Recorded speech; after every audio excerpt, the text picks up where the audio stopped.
Is it really on? Yep. Okay. Call the order to the Township Regular Public Meeting for March the 11th, 2024. If you could please rise and pledge the allegiance to the flag. And then after that, just a moment of reflection for the people that are serving our country in foreign land. I pledge allegiance to the flag of the United States of America and to the republic for which it stands, one nation, under God, indivisible, with liberty and justice for all.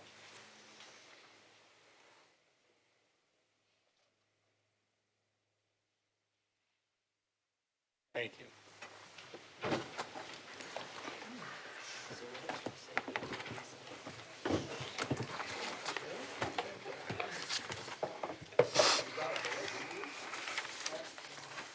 Okay, Whitehall Township has the obligation to affirmatively further fair housing and to review all land use applications in accordance with federal civil rights statutes. This includes taking meaningful actions that overcome patterns of segregation and foster inclusive communities free from barriers that restrict access to opportunity based on protected characteristics. The township, in its land use decisions, does not discriminate against persons based on race, color, natural origin, religion, sex, disability, or familial status, and reviews all land use applications in accordance with federal civil rights statutes. Public comments made on the basis of bias and stereotype concerning people within these protected classes will not be taken into consideration by the township in its deliberations. Okay, first thing we have here is approval of the regular public meeting of February the 12th. Do I hear a motion? I'll move. I have Randy as the first. Do I have a second? I'll second. Okay. Fox. Mr. Secretary, please poll the board. Commissioner Diaz, a yes. Commissioner Fox? Yes. Commissioner Snyder? Yes. Commissioner Davian? I'm going to abstain since I wasn't sworn until the end of the meeting. Commissioner Warren? Aye. President Sloninger? Aye. And Commissioner Scarfaro? Yes. Okay, motion passes. That's it, 5 yes, 6 yeses and 1 abstain.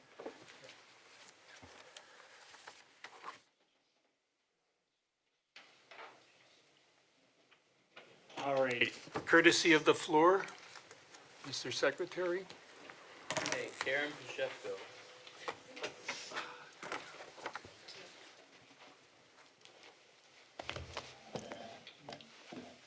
Karen Pashevko, 3303 Musselman Court. I have a report from the EAC. 3 quick things. First off, our Birdtown Committee has jumped from a first-level green classification. We bypassed bronze, and we are now silver because of all of the great work that we've been doing. If you want more information, I can share that with you. As a member of the EAC, I attended a We Conserve conference back in the fall, and I held off sharing this information, but now that we have a full complement of commissioners, I just want to pass this on. 2 municipalities in Pennsylvania, Springfield Township and Northern Chester County, did energy audits. Both of them contracted with an organization called Practical Energy Solutions. Springfield Township spent $10,000 on their audit. They implemented all energy savings recommendations. They reduced their energy costs by 26%. They saved $205,000 from 2019 to 2023. Most interesting, one of their buildings was new. It was newly constructed, and they didn't really anticipate any changes or modifications to be recommended. What they found was, and what Practical Energy Solutions found, was that the air conditioning and the heat were running against each other. Likewise, Northern Chester County also saw some very positive results from the study, and I thought it was serendipitous that last month, Commissioner Snyder was in one of our rec buildings and mentioned that the heat was turned up higher than it should have been, considering that either the building or the room was not occupied. So I have some copies. I'm going to give a copy to the mayor, and I have a couple of extra copies. I would really ask that someone, either the mayor or someone on council, make a commitment to just at least investigate this, to just find out more information. I would be very happy to help do some background information. And does anybody want to have an answer for that now, or you want to just think about it? Think about it. You can think about it. The other thing I have is I'm actually sharing information from Deb Rosine, our EAC president, who could not be here tonight, and she is asking, again, about can the township provide information about the referendum on the website? And I know we were told no, but Deb is just curious as to why the township cannot just provide information about something that council voted on, put on the ballot. You wouldn't be promoting it. It would just be strictly informational. How is the public supposed to know what to vote if they don't know the details about the referendum? So I'm just passing that on, and maybe, I will say this. yeah, South Whitehall's planning department is very active with educating. They've held public events to educate people. East Allen Township Council pushed it very hard. On their dais, they had banners to support the referendum. That was them. But I personally, I don't see, I would support putting the information out there, explaining what it is, rather than someone interpret something they read on Facebook. that's all the EAC is asking, is just to put information out about what it is. So I'll let you decide, and these are the copies of the energy audit. Thank you. Question for our solicitor. We are working on this rec and park commission, and they're asking us to disperse information about what's going on. And the question is, it's not only that, it's other things. Right. If there's something that we think is important, are there limits of what we can or cannot do? Like, for example, on the park and rec, I was going to put on my own emails the information and disperse it. I was going to, but I'm not sure at this particular point what to do. Can the township do the same thing where they give display pages like she's talking about, says, hey, here's what this meeting's about, here's what's going on, and do education? And what can we do as commissioners when we do that type of stuff, or promote it? Or how does that all work? So, you say your personal email address, your So we've been asked by, Whitehall? we've been asked by the Recreation Commission to disperse as much information as we can and share it. So in my particular case, I may have 1,000 emails that I could do that with and share as a community service type arrangement. So that would be one example. On the referendum, that becomes more complicated because that's a vote, and how that works with pluses and minuses, other than you just put the hardcore facts there. But I think the last time a referendum was out, I don't think it was really explained one way or the other, or how do you go about that process to educate the community what's going on? What can we do as commissioners, and what can't we do? So all of you are public officials, you all have the absolute right to talk about, support, say what you think regarding the referendum. Okay. It is a political process, and Right. there's nothing inappropriate about you stating your position on how people should vote. I'm sorry, go ahead if you. So the board would just put out, this referendum's on for this purpose, please vote. The board wouldn't put down and say, and here's the reason why we think it's important versus why it's not, or anything to that effect. I'm not sure, I mean, someone on the board could present a motion saying, we support the referendum. The board, you're a different board, there are 4 new members, but the Whitehall Township Board of Commissioners adopted an ordinance to put the referendum on the ballot. There's nothing inappropriate if you or any other board member wanted to make a motion at a meeting saying, I want to make a motion further supporting the referendum we put on the ballot. What I was speaking about is, as individual public officials, there's nothing inappropriate with you taking a position on a referendum. You're allowed to do that. So for the new commissioners, I thought that if a board passed an ordinance to do something, that was the board's position, and those of us who would sit here would say no, and one says yes, whatever arrangements are, that you would basically back up the board on that position as compared to saying, even though the board voted yes for this, I still take a no position and would try to explain that. Is that permitted based on what you're saying? Sure, Okay. if an individual doesn't, and I apologize, I don't recall the vote on that, I don't that ordinance. I don't know whether it was unanimous or not, but it really doesn't matter. Okay, I mean, it really, that doesn't ultimately matter. As an individual board member, you're entitled to state your position, express your feelings on an election. That's what this is. It's Thank you. it's a referendum, so. I didn't. That's it. Okay, no other question. John Kelly?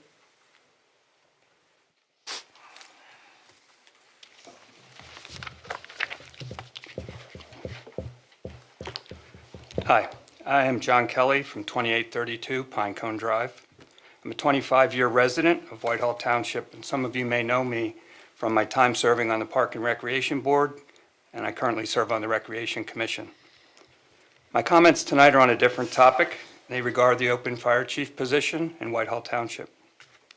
I am not a member of the Whitehall Fire Department, but I have a keen interest in advancing the fire department and helping generate ideas regarding short-term and long-term staffing solutions. I've spent over 30 years volunteering with the Western Salisbury Volunteer Fire Company, including 17 years as a first responder, and I continue to serve as a trustee on the board of directors. In full disclosure, my brother Don is an assistant chief with the Whitehall Fire Department, and my brother Patrick is a career firefighter serving as a battalion chief in Fairfax County, Virginia. My thoughts tonight are shaped by their experience as well as my own personal experience. I'm very familiar with the challenges facing many volunteer fire companies in Lehigh County. The two essential attributes that a fire chief needs are leadership and vision. I've heard many people say that Whitehall Fire Department needs new leadership and fresh perspectives to move into the future.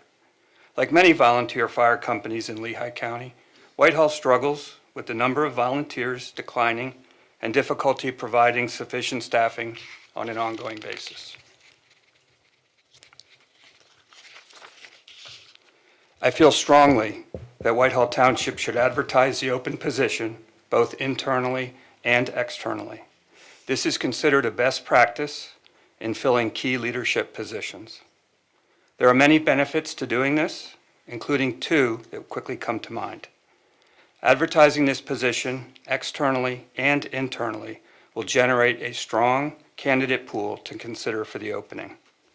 At the same time, interviewing the top candidates from inside and outside the fire department will generate the best ideas, which will surface during the interviewing process. Doing this will position Whitehall Township leadership well to make the best overall decision for the fire department and ultimately the safety and wellness of the Whitehall Township residents. I'm happy to share additional thoughts in a workshop setting or through individual discussions. I apologize for not being able to stay for the full meeting tonight, but I do have another meeting to attend. I thank you all for the opportunity to speak tonight. Thank you. Thank you. Next. Thank you, Mr. Kelly. Next, Andrea Hogan.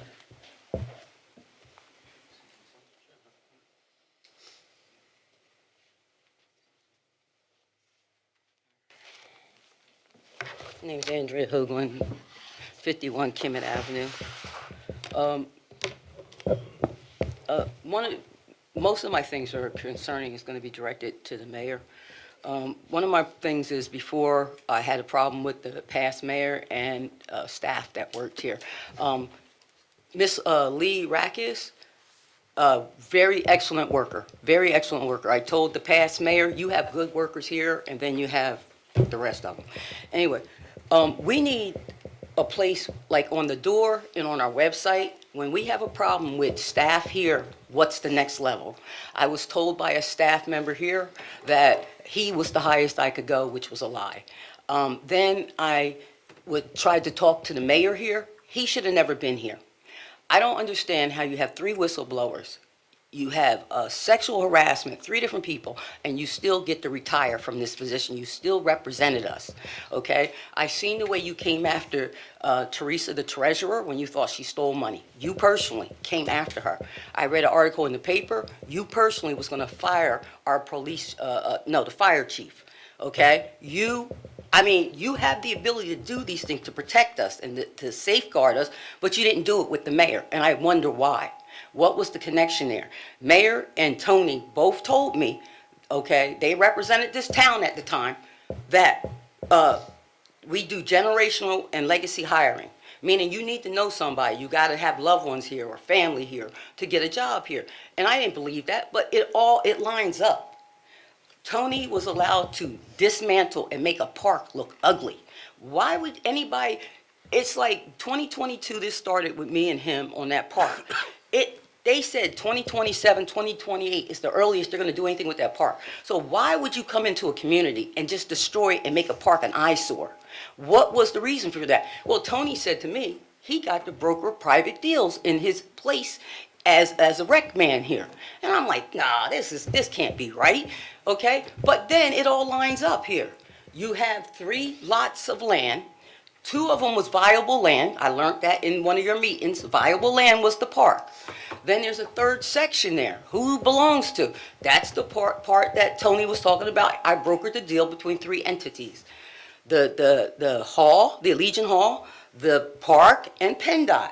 And he said that he's been here long enough that he knows enough people. So here we go again. We need policy to protect us. Number 1, I should have never spoke to the mayor because the mayor should have been outed.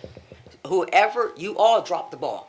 Every person in leadership all the way down, because if the next person in line didn't do it, then the next person should have stepped up. You should have protected me. I should have never been in this room isolated with that man. Okay. They were still allowed to retire. Why? In good standing. Are we going to investigate this man saying he was brokering deals? Anybody going to investigate that? He took down equipment, and he should have just went to a computer, typed it up, and said, no, Andrea, we put the equipment up, we took it down, this is the reason we took it down. No one ever came to me. No one ever just cleared this matter up. Instead, I got retaliated against, and I showed you evidence of the retaliation. And again, nobody addressed it. Nobody did anything. Are we going to address the problems that we already have here? I had an issue with people coming from Palmerton and leaving equipment there and telling me that they don't lock up the equipment, they leave the keys in the equipment, making my neighborhood, again, unsafe. It's like every time I try to come forward and I try to tell my town that this is unsafe to us. Now the new thing is Little Allentown. People, when you get to a certain part of Fulton, is referring to us as Little Allentown. That's disgusting, because the mayor and Tony assured me there would be no resources and no money coming to our section of town ever again, okay? Now that some people are referring us to Little Allentown, how the heck will we ever be considered for resources or anything? When you talked about the end of our road, and it was funny at Kimmett, if we have to do that sewage, we could do it a cheap way or we can do a way that'll last, but it'll be so much expensive. It's like, things need to be addressed, Mr. Mayor. You came into some stuff that is very corrupt, and you know it's corrupt. There is a lot of questions that need to be answered just in the one department, just in how the freak, do we have no policy to protect us against corrupt mayors? Because he should have never been still representing us as a town. That was disgusting to me. The brokering deals and all the things that were said, the selling of the property, do we cut that whole plot? Because if we do, then we're cutting somebody's land for free. I got 90 and 100-year-old neighbors. They could use some free lawn care and services like that in their homes.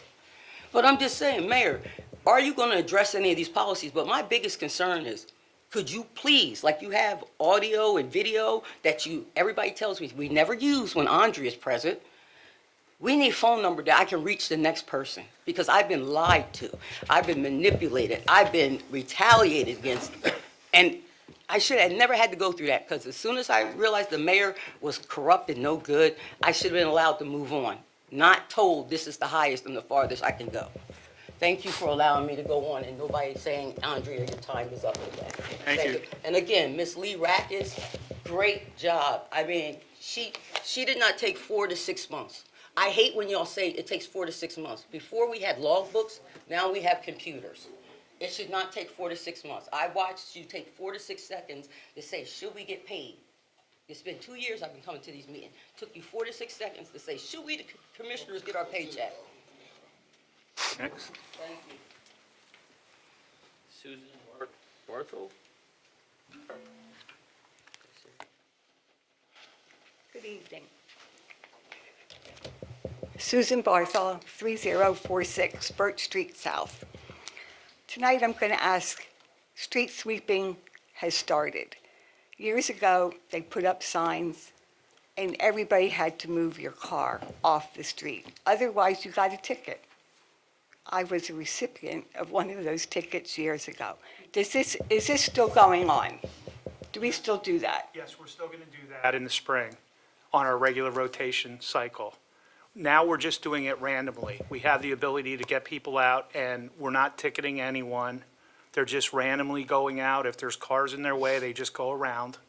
But for the spring cleanup, yes, the streets will be posted, and, you'll be notified. Okay, because some cars in my neighborhood never move. Right. No, and they'll be dealt with appropriately. Thank you. You're welcome. My next question is, people or companies knocking on doors selling stuff. For example, Verizon Internet and Phone was knocking on my door last week. So people who want to put solar panels on my roof. And they always come to me because I don't have any large trees, my house faces south, and I have a newer roof. Do they need a permit? Can I ask them for a permit? You can. They should have one? Credentials and a business permit in the township. Okay, because I don't know if they stop, sometimes they have nothing on, just Right. Verizon No or whatever. identification. Yeah, absolutely. And if you feel threatened, challenged, call the non-emergency police number, and one of our officers will show up. I'm sure Chief Mazzatelli will agree, and they'll address the problem. I don't feel threatened, it's just a bother. No, I understand. It's a nuisance, but, Yeah. if you think that it's, nefarious in any way, call the, non-emergency police number, and we'll have an officer come out, and they'll talk to the individuals, and we'll get to the bottom of it. Okay, very good. Could you tell me, is anything happening with the old police station on Lehigh Street? Anything happening with that? I defer to Deputy Mayor Myers on that. Okay, Yeah, what we're doing is we're still reviewing what options we had. We tried to bid and we had no bids on the property. We're looking at possibly municipal auction route to try and sell that, but as Salisbury and they're looking at doing the same thing. We're finding very few auctioneers that are in the active business of doing that. So we're still trying to gather a plan on how to rid ourselves deal of, with that. yeah. I would also ask that we look at possibly marketing it better. I mean, if you drove by there, if you didn't look to the hard right to see the 8x10 sign, you wouldn't have known. You're it was right. for sale. My time is up. Problem is making that comply with the bidding requirements and the competitive nature of selling the property. So, it's a balancing act. Oh, could I just discuss the potholes at 7th and Birch Street? Since the snow, they've opened up, we got 2. And that's the most, people mostly go out to Lehigh Street from 7th because the 4-way stop sign. I just inquired with our Public Works Director. Unfortunately, Lehigh Street is a state road. We cannot address the washboarding that's taking place there, But our crews are regularly out now that the weather's breaking, and the asphalt plant, instead of putting cold patch temporarily in a hole, which is going to degrade overnight, Right. as soon as the plant is open.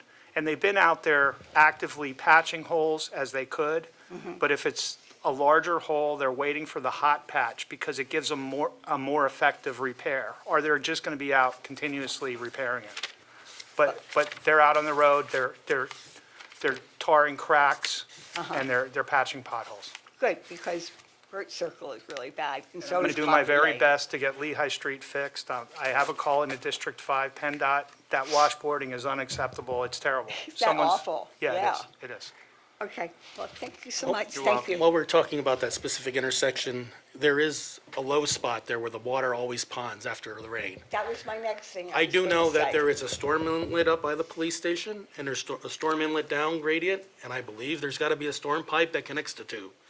So I would like PennDOT to look into putting a storm inlet there because it's a hazard. Oh, my gosh, yes. You can't drive through that. You have to go around, and if somebody's coming out, not enough room. Thank you. Next. Anthony Kopek.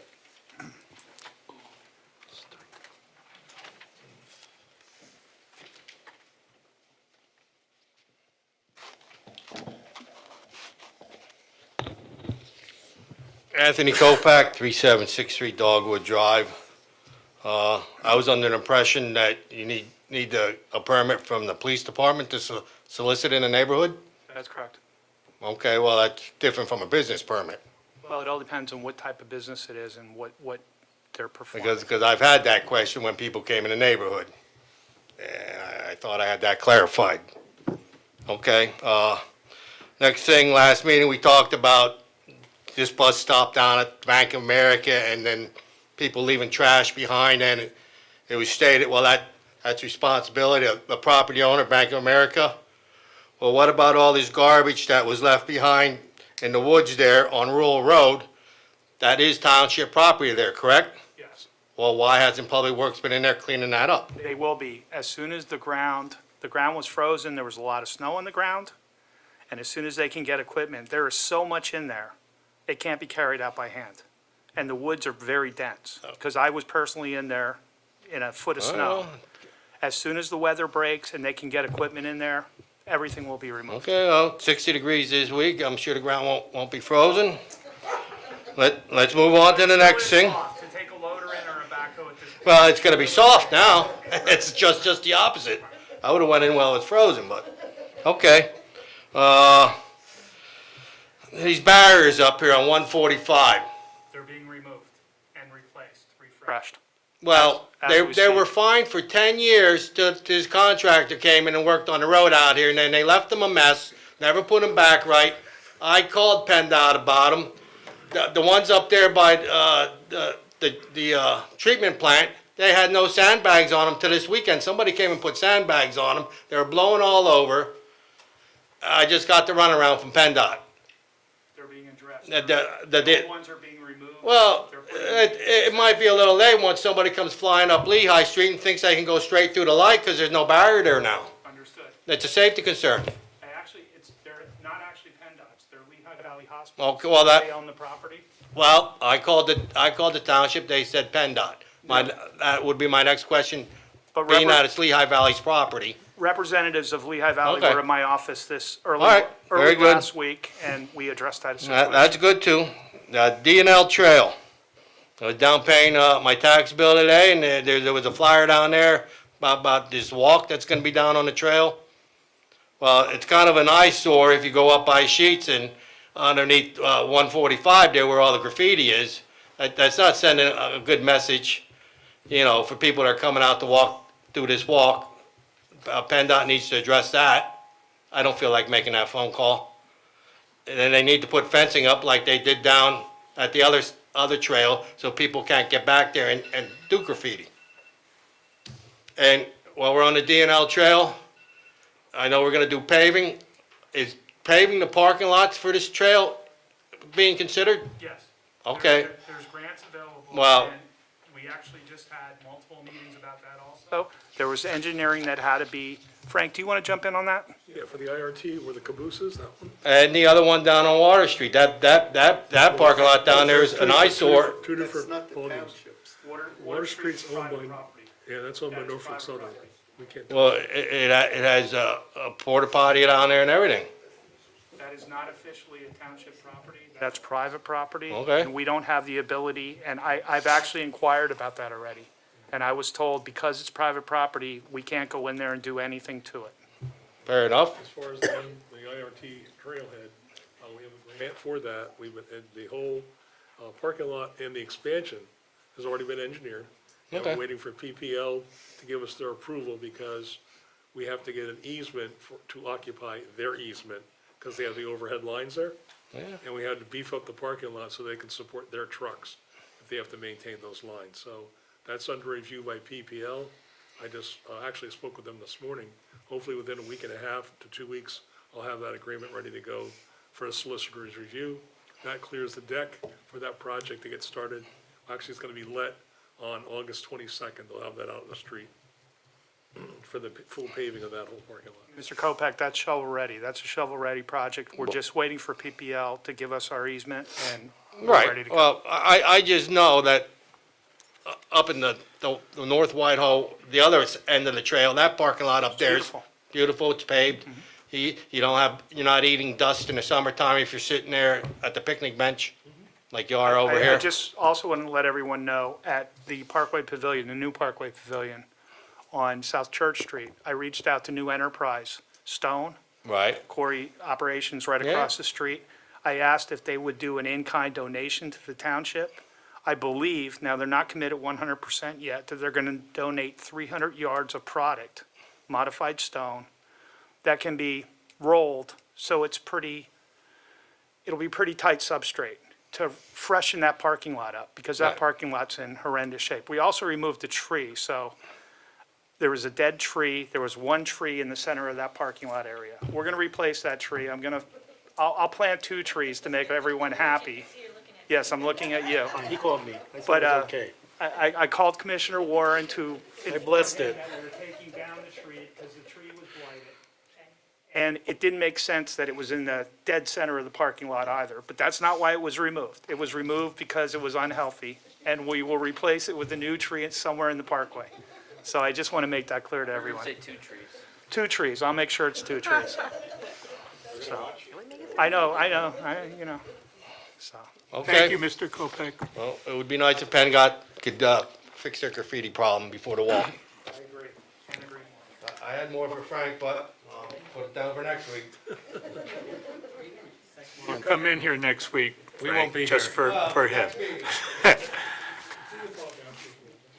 Public hearing and voting on ordinances. Bill number 7-2024, title, an ordinance amending the codified ordinances of Whitehall Township, Chapter 5, Codes Enforcement by amending the provisions of the local amendments to the Pennsylvania Uniform Construction Code, Article 8, International Residential Code, subsection 5-26, additions, alterations, deletions, building codes, where you go down here, by revising Chapter 14, Heating and Cooling Equipment and Appliances, Section M, 1402, Central Furnaces, subsection M, 1402.1 of the International Residential Code, and revising Article 4, Mechanical Code, Chapter 9, Section 901, by adding a new subsection specifically regarding oil burner shutoff switches, legal and legislative. Do I have a motion? I'll move. Scarfaro. I'll second.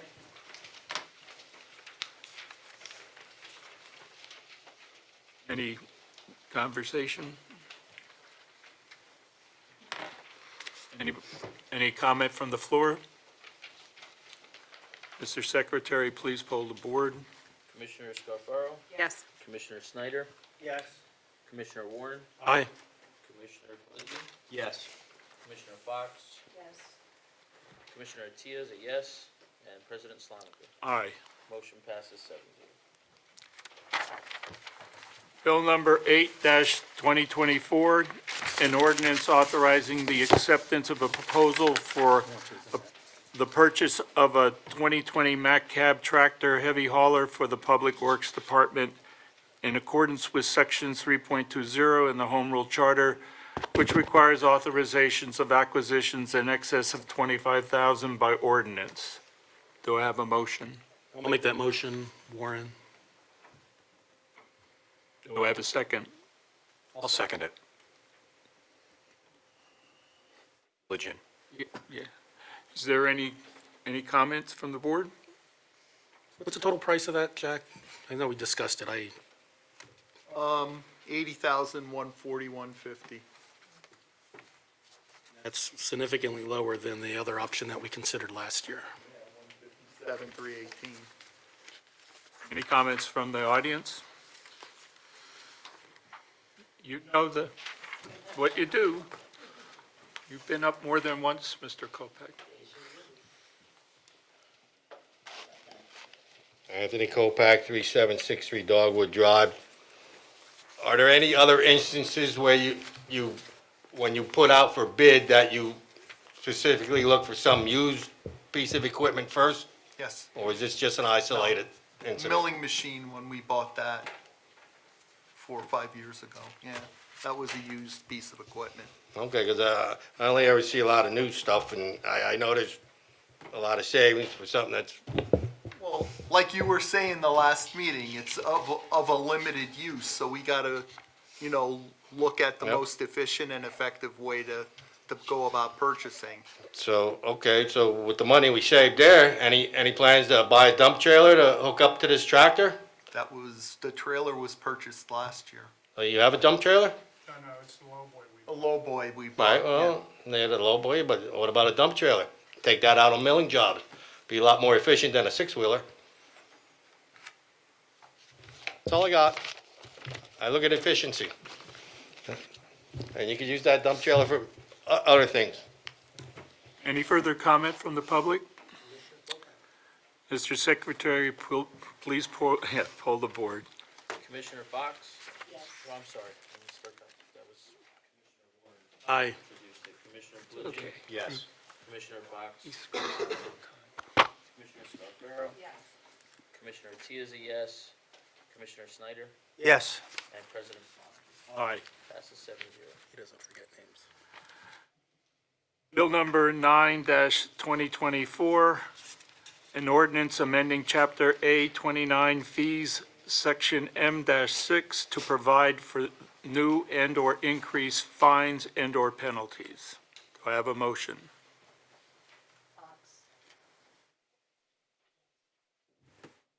Do I have a second? I'll second it.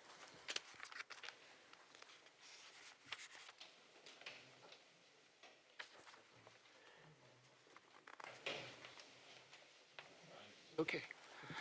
Any comments from the board? A question for Lee. Back there, Lee? Okay. If somebody doesn't pull a permit in the township, and then they find out afterwards, what's the penalty for that?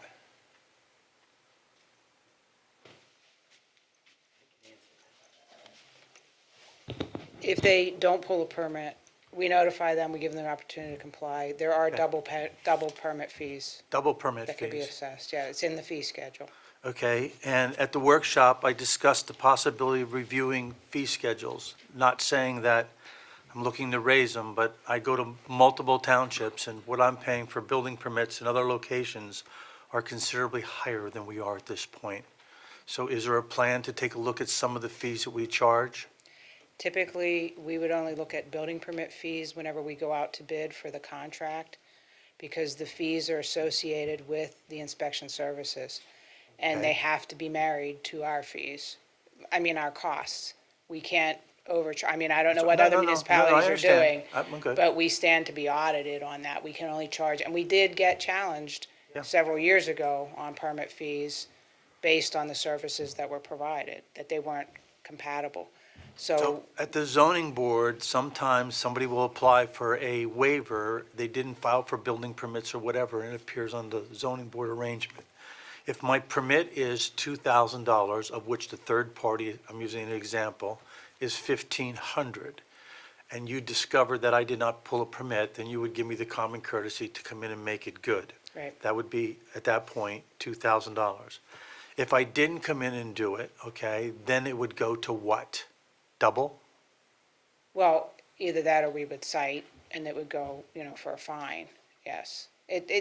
We try to work with people, sometimes it's just innocence that, they weren't aware that a permit was required.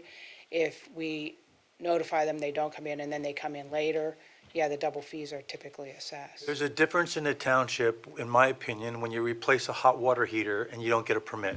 Because I think you have to get a permit to put a hot water heater in or Pretty much something like that. everything here. you- Almost everything, okay? But when someone puts an addition on and they don't put a permit, that's a whole new ball game to me.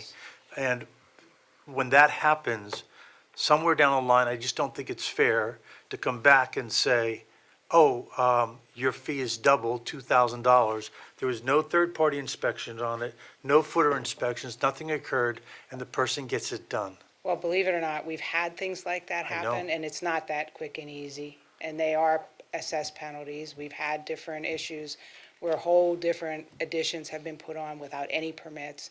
We've had to have people go before the zoning hearing board because there were setback violations. It's a case-by-case basis. So just so everybody knows, I've seen them in this township already go up through and cut drywall all the way around for the electrical inspection. Yep. That wasn't done. But if you go beyond a setback, I experienced a situation where somebody started to pull in a pool and went into the easement area, and they made them move it, is what happened. That was a private arrangement that was done. Yeah, I was just You gonna know which say, one I'm that talking about. was, You did- yes, you I did know not do that, okay? exactly where, that wasn't the township. But yes. I just think that at a given point, there's bad and there's really bad. Yes. Okay?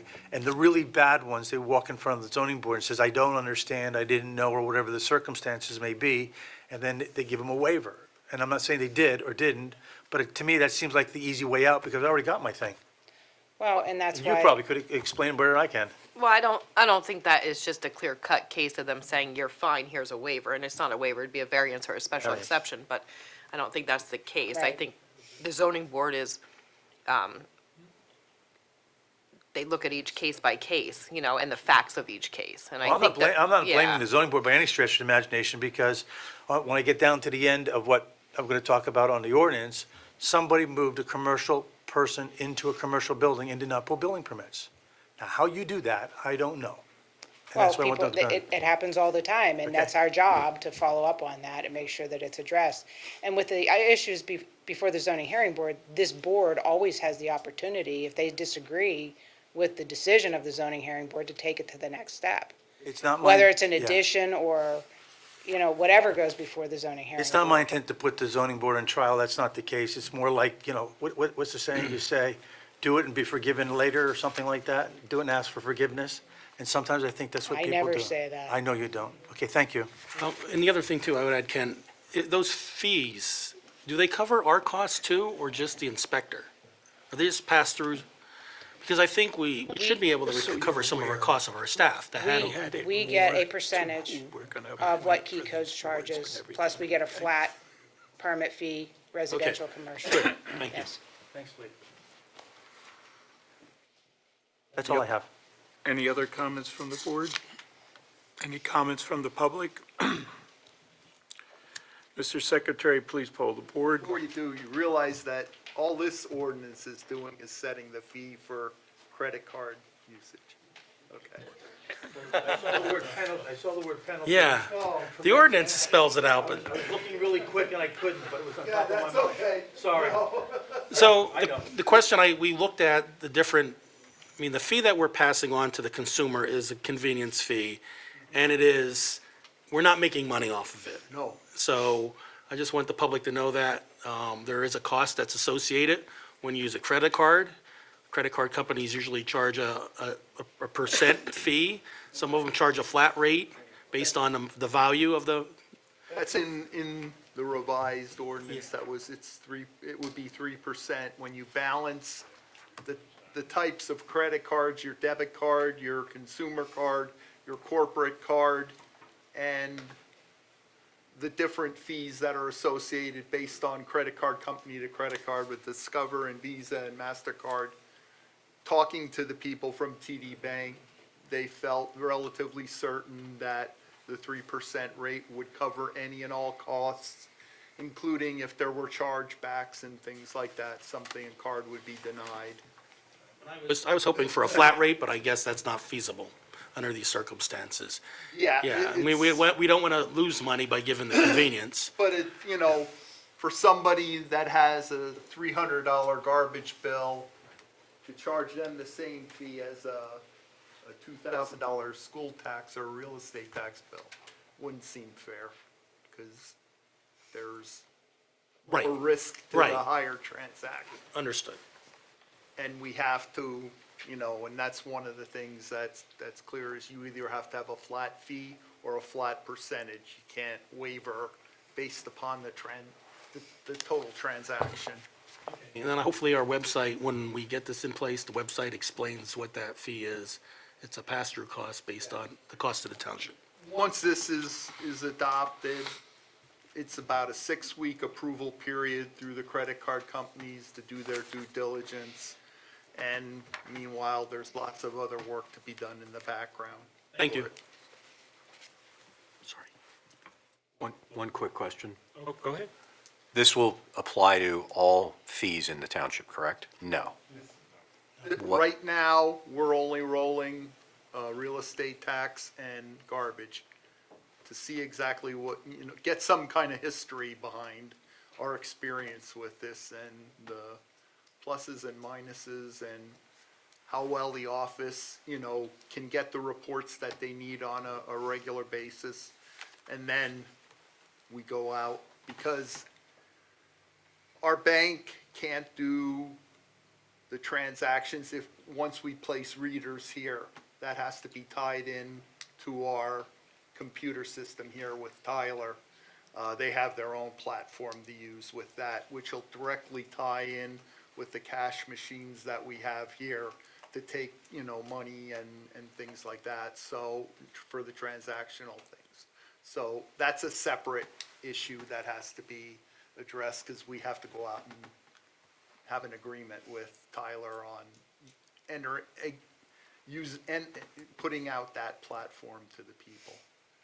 Thank you. And then we talk about Camp Whitehall fees, you know, building permits, things like that. Thank you. Mr. Secretary, can you poll the board? Commissioner Fox? Yes. Commissioner Tia is a yes. Commissioner Scarfaro? Yes. Commissioner Snyder? Yes. Commissioner Pelagian? Yes. Commissioner Warren? Aye. And President Slaughter. Aye. Motion passes 7-0. Bill number 10, 2024, an ordinance amending the Whitehall Township Codified Ordinances, Chapter 15, Motor Vehicles and Traffic, to establish a brake retarder prohibition on State Route 1017, Ochunk Road, between State Route 1008, Shott Avenue, and Rural Road. Do I have a motion? I'll make that motion, Warren. Second.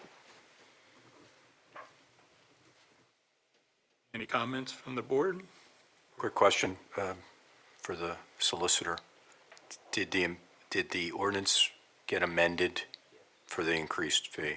I did, you should, you should have it, but it shows a fee of $300 plus costs. Thank you. Any other comments? Any comments by the public? Mr. Secretary, please poll, oh, I'm sorry, didn't see your hand.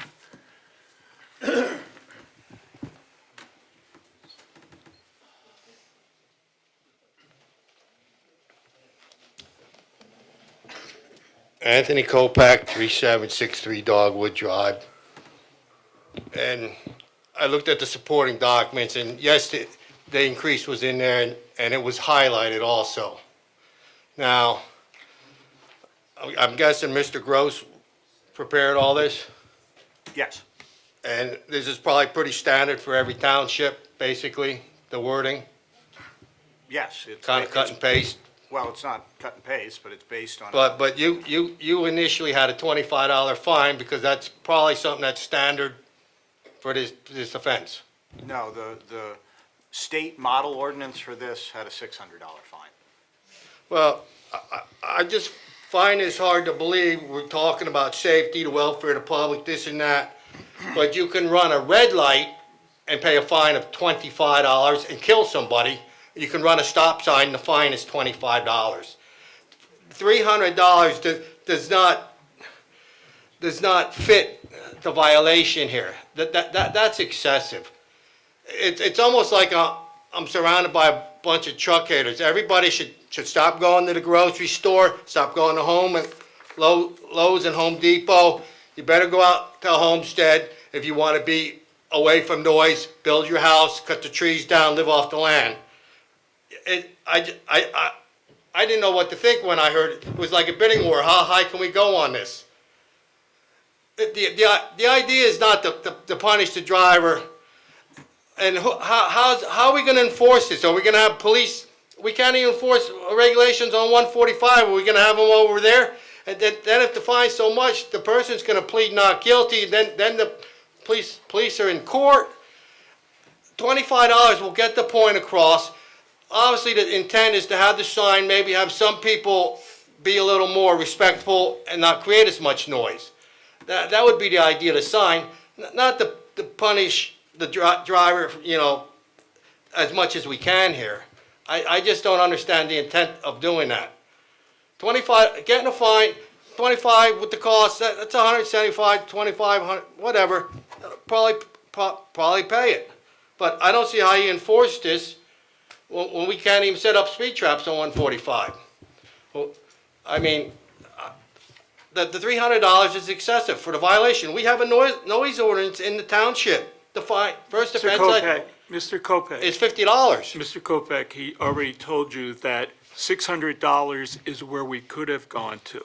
So when you're saying But- that's excessive, and the thing is, it's where the people live and hear these noises, and it's to cut down on the noises so they can have a regular, peaceful existence like other people in other parts of the township. So is there anything that you have to No, add? you're catering to a fellowship over there. A resident mentioned about the having signs out here on 145. It was, well, PennDOT's got to do a study. What process are you in the study for that resident? And it seems like you should know a lot of things. So, if you're in a hospital zone, is there things about noises there or not?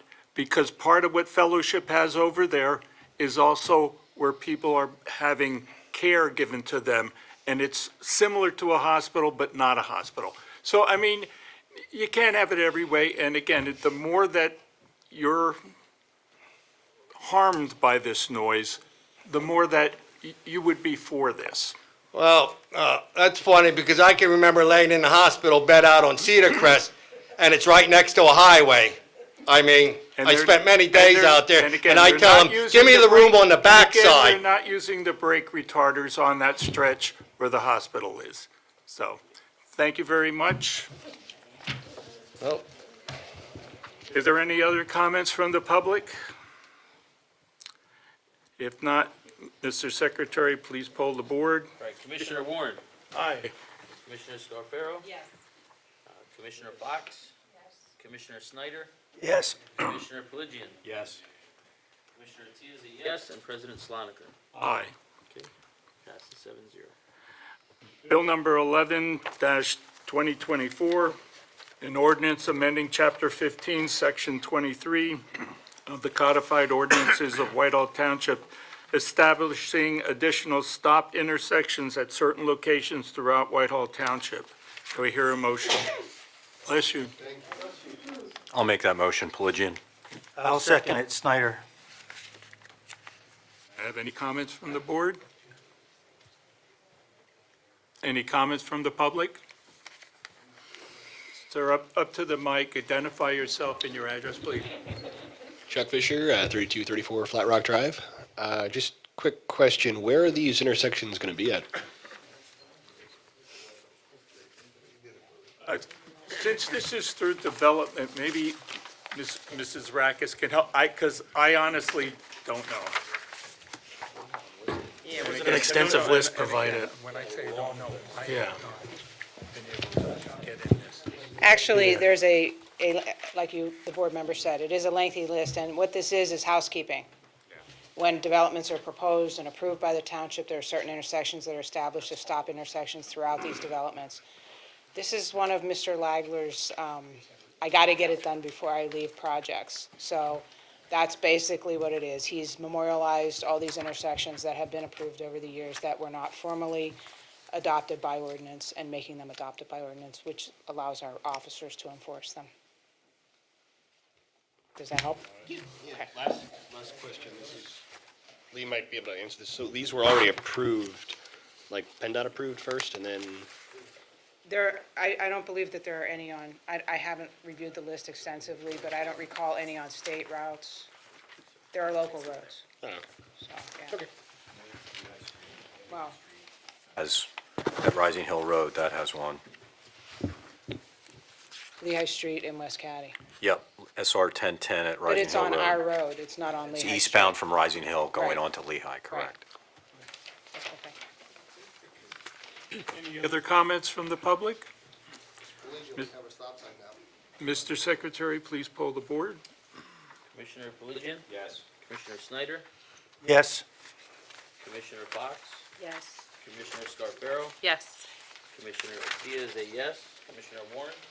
Yes. And President Schlangenberg. Aye. Resolution number 3302, title, "A Resolution of the Board of Commissioners, Township of Whitehall, Lehigh County, Pennsylvania, establishing pool pass rates for the year 2024." Do I hear a motion? We'll make that motion, Warren. I have a second? I'll second. Any comments from the board? Question. In our workshop session, I discussed the possibility of figuring a way that Copley students that currently attend our school district be included in a student pass. And what I'm proposing is that the word resident get changed to Whitehall Copley student, so that it would be $55 for the student, whether they live in Copley or not, and work our way through that. I asked for the number of attendees in our pool arrangement last year. There was 8,000 people that showed up over a period of 8 weeks, thereabouts. July being the highest in attendance, and then end of summer, of course, dropping off, and in the beginning of summer being lower. I think it would be a good faith arrangement to include the Copley Whitehall students as part of the $55 pass, because if you don't do that, it looks like that they will be paying somewhere in the area of $10 per visit, and they're only allowed to come there between 3 o'clock and 7 o'clock. And I would like to see that changed in the ordinance that we're proposing. Any other comments? I have no objection to that. As a trial, we can always, if it turns out to be unmanageable, we could change it next year. But it seems reasonable to me that, I want to know if there's a reciprocal agreement with Copley. I mean, there is no way that I'm going to have township people paying for other residents in other areas if we don't get the same thing back. And that's something that, to me, has to be explored. So I understand your position. The pool has a maximum number of occupants that can be in the pool at any given point. I don't think it was reached at any given point last year.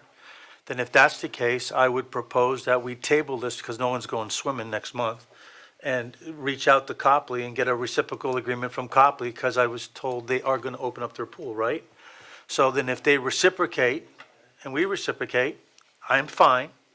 If they don't reciprocate, then I could understand your position on that, but at least we're the group that's going out saying yes. There's a question of the newsletter is being finalized, so those rates, We put that information in the newsletter, and that's gonna get finalized before the next board meeting.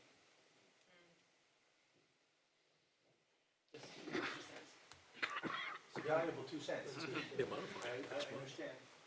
Unfortunately, that's the position I feel, that we need to explore that and do that. And if it's going in a newsletter, we could put in a newsletter that the board is reaching out to Copley to try to establish a reciprocal agreement.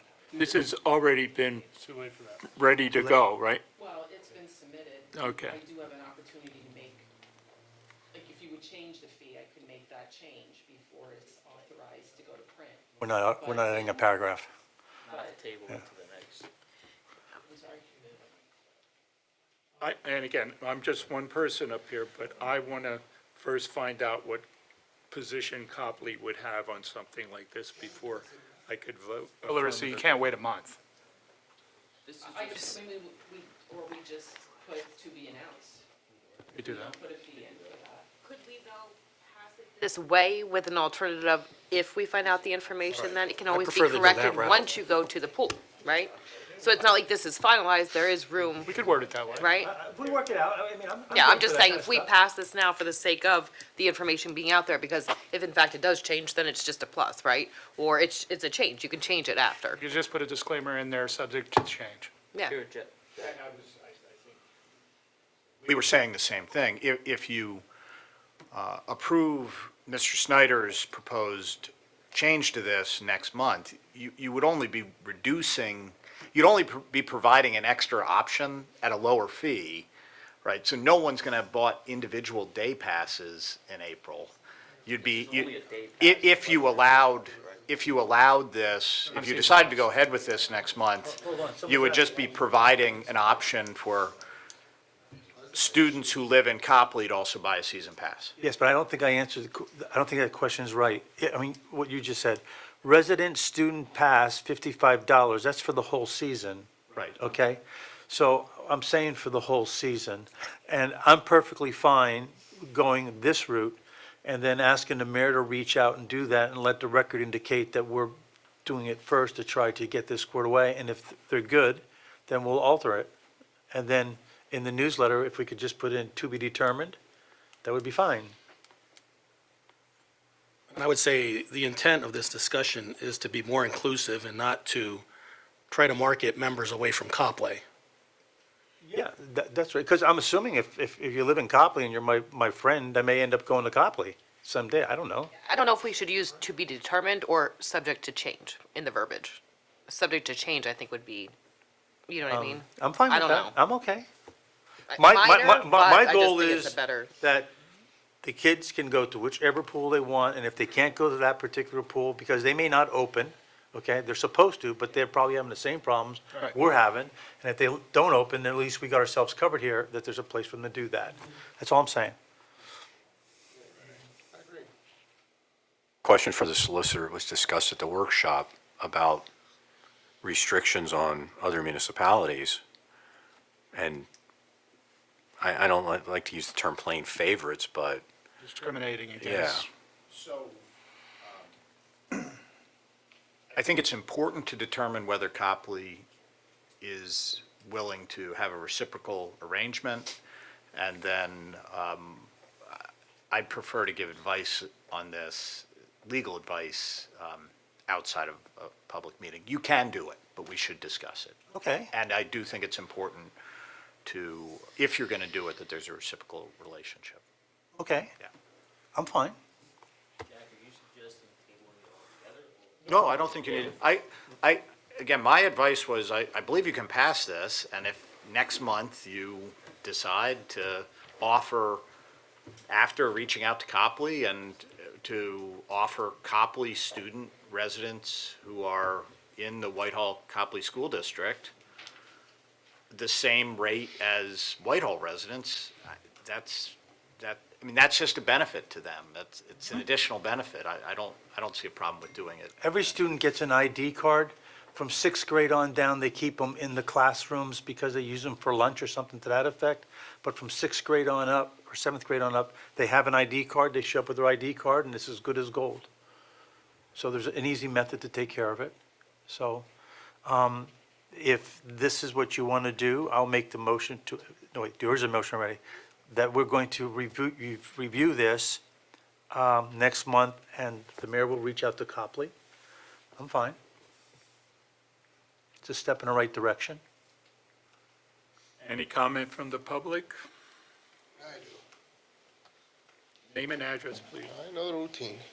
Valley Saloon 303, which I agree with Commissioner Schneider. You got to look at it this way. So if a student lives in Copley, and I live in Whitehall, but I'll give you an example. Let's say Mr. Atia lives in Copley, and his kids wants to play my kids, and they're like, say, hey, let's meet at the hockey pool. You're saying he can't come because it has to be technically reciprocal, but technically No, we didn't say they can't come, it's just that they would have to pay A higher fee. But guess That's not the same as saying, no, you're not allowed. Okay, but even you think about it, it's a Whitehall Copley School District, correct?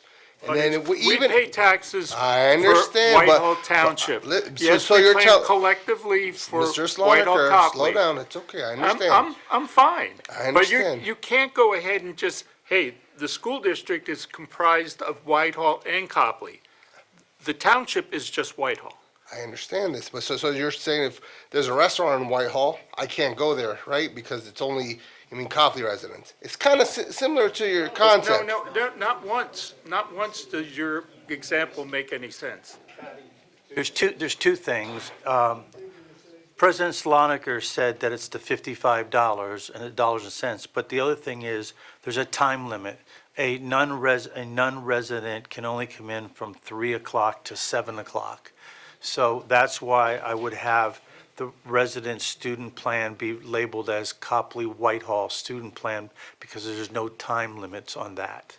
And that's the key, a combination of that. Okay, I agree with And, that. I think if we have kids that we know they're in an activity someplace like that and work our way through it, that's the only reason why.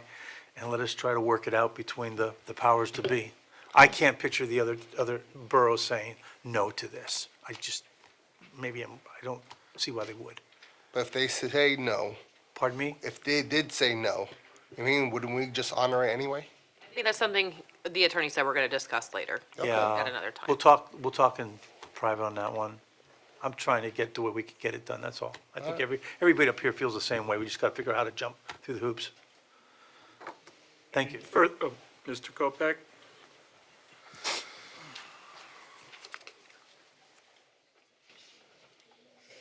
Anthony Kopak, 3763 Dogwood Drive. When I had the question in the workshop about being able to swim free, you said there are times you can swim free, but when I looked on the website, that was only for swimming free over at the Whitehall High School. I didn't see anything listed on the website about the public pool here. Special events all summer that Brandon hosts.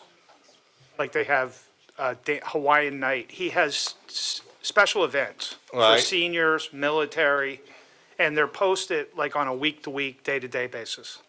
And that's when you'll find out when free swims are. So I have that here. He's still preliminary.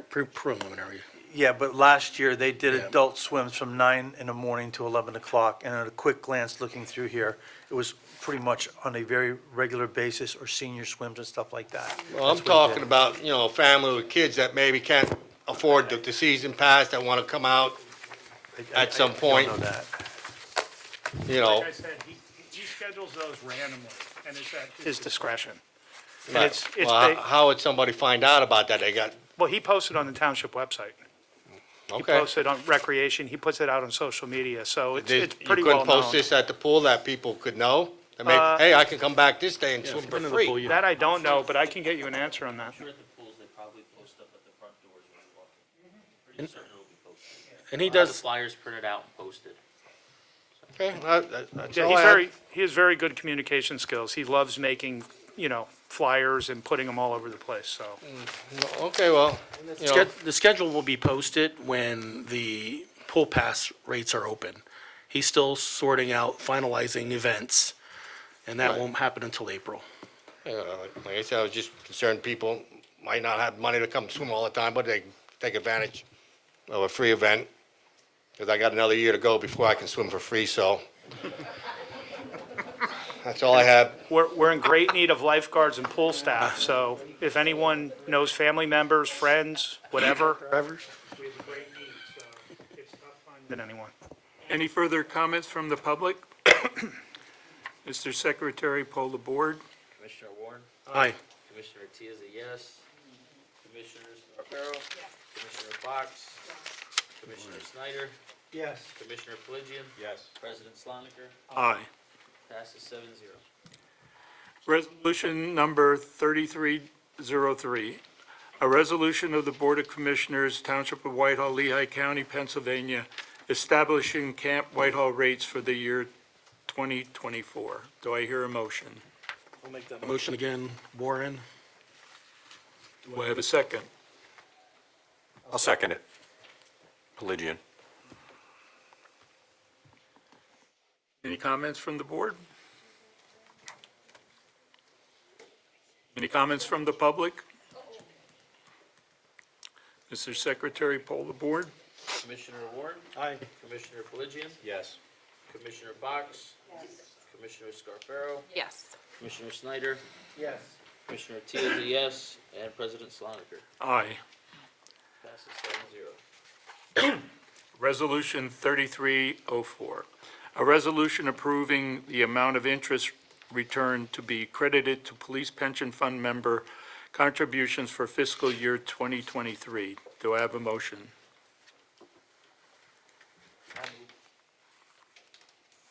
Do I have a second? I'll second it. Any comments from the board? Any comments from the public? Mr. Secretary, poll the board. T is a yes. Commissioner Snyder? Yes. Commissioner Warren? Aye. Commissioner Pelagian? Yes. Commissioner Scarfaro? Yes. Commissioner Fox? Yes. President Sloniker. Aye. Passes 7-0. Resolution number 3305, a resolution authorizing the disposal of specific township records in accordance with the township's record retention and disposal schedule. Do I have a motion? I'll move for motion. Do I have a second? Any comments from the board? Any comments from the public? Mr. Secretary, poll the board. Commissioner Scarfaro? Yes. Commissioner Fox? Yes.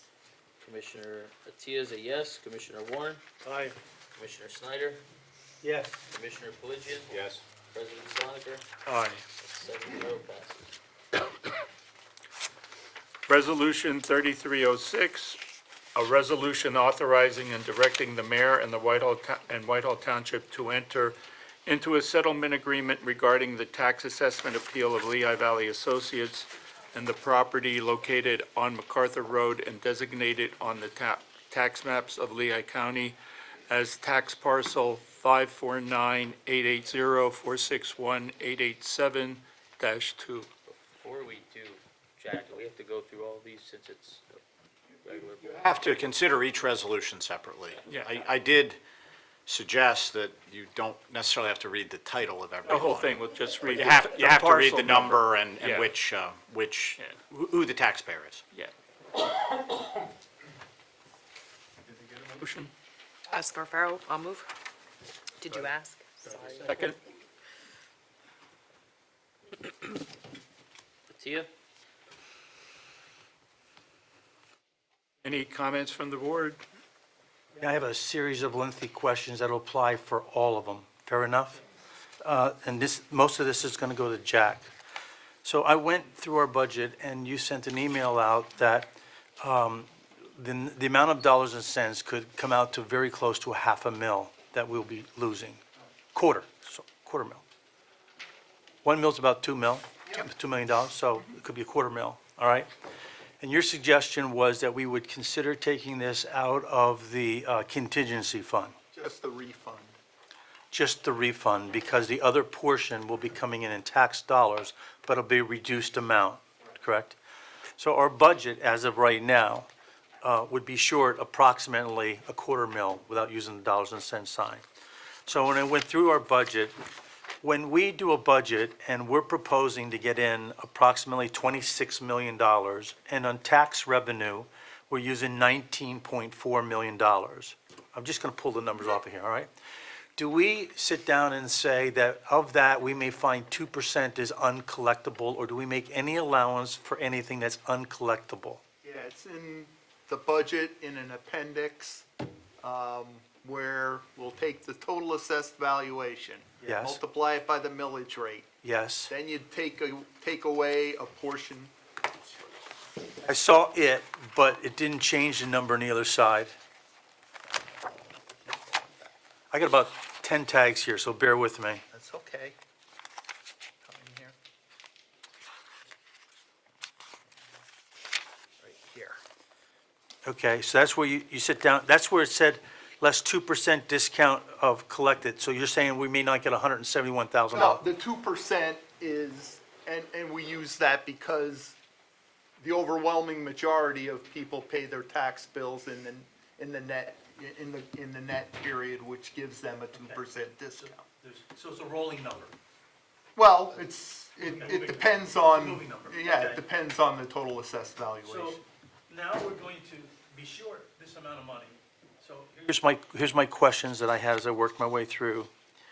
You have lost revenue of $984,000 in here that showed up in the budget, and I'm assuming that was COVID money or something to that effect. It's a line item. So it says here, state and local recovery funds lost revenue. Yeah, Okay.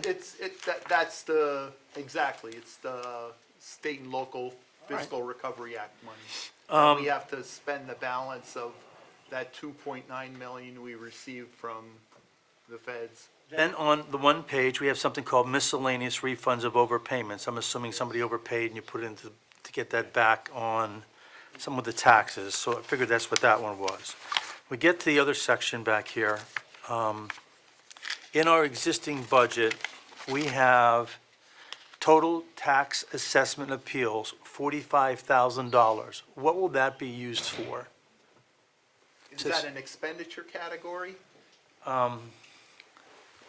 Garbage refunds, miscellaneous refunds, so so there's $45,000 that we have in the budget for tax assessment appeals. Well, no, that's for any refund.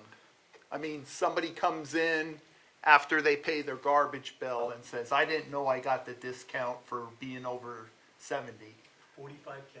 Well, that adds up, and the real estate tax appeals are a big thing. Also, you have the volunteer fireman tax rebate that they get. So where I'm going with this, before we take it out of the reserve account, what's in our budget that we may or may not spend? And I may find out after you give me the answers that it may be none of this, but there's $45,000 that I thought we could allocate towards before we take it out of the reserve. You could, Okay? but then, any future things that come down. So maybe, if there's a line item in a budget, what I learned real quick around here is, it's included in the budget so they can spend it. So if we have the need to pull it, maybe we should pull 30,000. This is all I'm saying. And that's perfectly appropriate. Okay. We won't, once we have the refund requests that the county sends out for these parcels, Yep. then we'll know exactly the dollar amounts that we're talking. So we have $12,000 in here, that's a small number, for unanticipated expenses. There's another 12,000. What's that? It's miscellaneous expenses, $12,000, so that would be a total of roughly 42K. Where's that? Right here. I didn't know what it is. Again, it's a small number in scope of things, but I went through, look and say, okay, what we got here to offset this thing? Trying to think which budget that's in. Is that mine? It's the one that we're working off of, photo supplies, et cetera, et cetera. Oh, that's the police's budget. Yeah, I don't want to pick on anybody, I'm just Yeah. going through looking, okay? Oh, I know, but a lot of that stuff, Not, yeah. again, okay? The fire, I'm gonna get myself in hot water with this one. Oh yeah, I'm sure. Duels, conferences, and travel, 50K. What is that for? A lot of those are the subscription services that they have. Part of it is for the communications with the vehicles. Now, that's a separate line item. The $50,000 says due, CONF, I'm assuming is conference, and TRAVEL's travel. I didn't mean to be disrespectful with that, but dues, conferences, and travel. Dues is separate than subscriptions, so I have 50K in here for the fire department. I'm assuming whoever it is in that slot or whatever they do for travel and conferences, that's a lot of money, because I'm gonna tell you, the police department sure as heck don't have that number. But that's overall training for fire department. It didn't say So- if it's, No, it didn't no. say training separate. Well, There's several things that go into that, and I'll address that. I can tell you exactly what all of those are for, and it's certainly not for travel. I'm only reading what I have in know. front of me. I understand. So in my eyes, I'm up to 100 grand because I counted that. Okay, it may not be valid or not. Then I go over to winter call out. And I know what that's for. That's for snow and things like that, all right? We've not had a heavy snow. Let me clarify that, okay? Based on what I would consider a heavy snow and what's actually going on, I don't know. So that money's used up already, is that correct? What was- 70K. Almost all of it, yeah. Okay, I'm fine. I'm fine. Commissioner Slater, I'm not gonna, I don't want this to sound the wrong way, but this seems to be budgetary questions from, I mean, I get where you're going with it. I don't disagree. I just think for us to sit here and go line item by line item, I'm okay with the concept of So finding, my looking question is this, we gotta do a reimbursement of approximately 400K. So we're gonna agree to these settlements if that's the case. I just wanna know where we're gonna come up with the money, and it's easy to say, take it out of the 950,000 reserve and look at the current budget, and my position has always been, budget is all year round. I mean, when you see some of the in there for travels and conventions for 50,000, it's just a question, and I'm fine, but I'll be honest, I'm gonna ask the questions, because $40,000 for insurance claims and accidents, that's another one that was in there, and I'm sure they're all valid. And wait, But- and with all due respect, though, I think what he's saying, though, is that this was already put into the budget, so it's there. So understandably, you have the questions, but it's not gonna change tonight. And I think what Jack maybe was offering is to go over that with you. Well, what I'm suggesting is that when we do this budget and we spend things, I mean, people are asking why we're spending money on a cab and why we're doing this. I didn't approve this budget, I was not on the board, but I'm stuck with this budget, okay? And so therefore, there's valid questions that I think I have, and if anybody else has them, I mean, I didn't really want to bring it up until someone said take $400-some thousand, and we went through a fiasco last year trying to find money, and all of a sudden, poop, out of the year came $375,000. So we're spending the money, and all I'm saying is, if we can reallocate, fine, and if the answer is no, I'm fine, but I'm not gonna just agree to taking $400,000 out of reserve, because next year, you know what's gonna happen? We gotta replenish the reserve, and then some. Nobody's arguing with you. Yeah, I I just know. think that the time and place right here for the questioning of the budget, So where would you do it? probably I would discuss with Jack. Yeah. Outside of the meeting I to- think, to. yeah, give us the opportunity to come up with alternatives. And that was something we were going to do anyway because of, I only went off the email, I asked my questions, I'm perfectly fine. give us, I told you, it's a learning process on my side of the table. Understand. But when you find people spending money and they say, it's in the budget, there's nothing you can do about it, I don't always agree with well, that. and that's, you know, that's not how we've operated here. I mean, you know. I'm we've- only asking, and, you know, again, $50,000 for travel and conferences and stuff, and we don't have a fire chief officially at this particular moment. Yes, we do. It was a fair question. And the police chief has nothing in there for those types of things. That's all. And I would ask that if anybody's looking at the budget, there's a proposed number in the budget for a department, and there's an actual. And the actual is never, it's never use or lose. Our target's never to spend every dollar in a budget. So, I mean, at the end of the year, we're always spending agree. less. I agree, but when we did the open space, we spent a lot of time, over 300-some thousand. This is a $400-some thousand unexpected hit.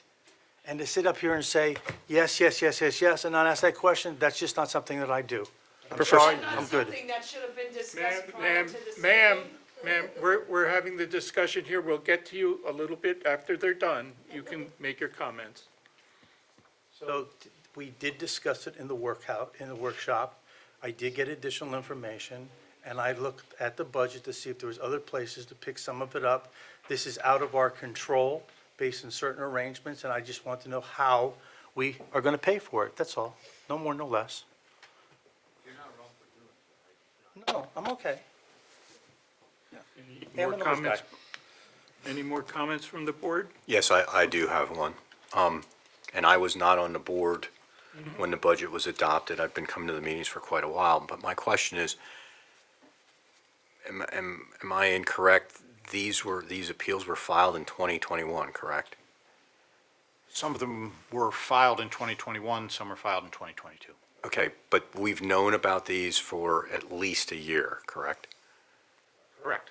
And it's kind of odd to have them come and suddenly we're sitting back trying to find money when we knew that these were coming.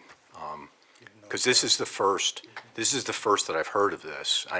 Granted, we didn't know the numbers because they hadn't been agreed upon, but it just kind of strikes me a little bit knowing that these are major sources of tax revenue in the township, that we didn't at least take a look at this when the budgets were going on. And I will say, I was not part of the budget hearings. No, and it's not even that, Rob.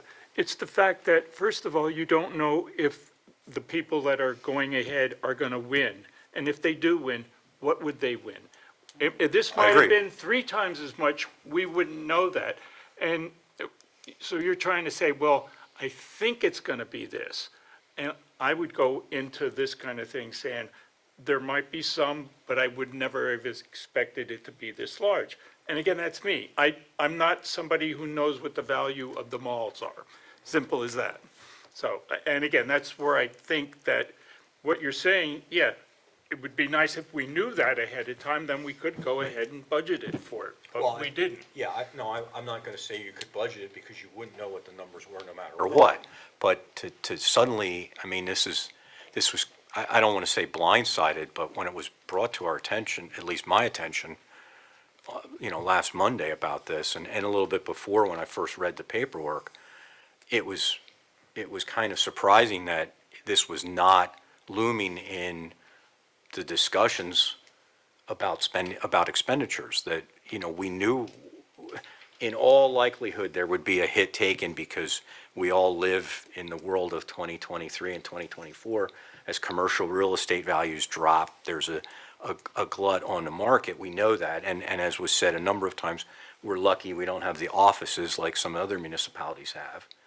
And I know for a fact in my work, how difficult that is to be able to sell, that the market for that is drying up. But it's just kind of surprising that this just magically floated out. Nobody seemed to know about it. And I'm just asking that. And I think all 3 taxing authorities, county, school, and township, to say they were shocked is an understatement. I budgeted an extra $10,000 in this year's budget to try and assess that.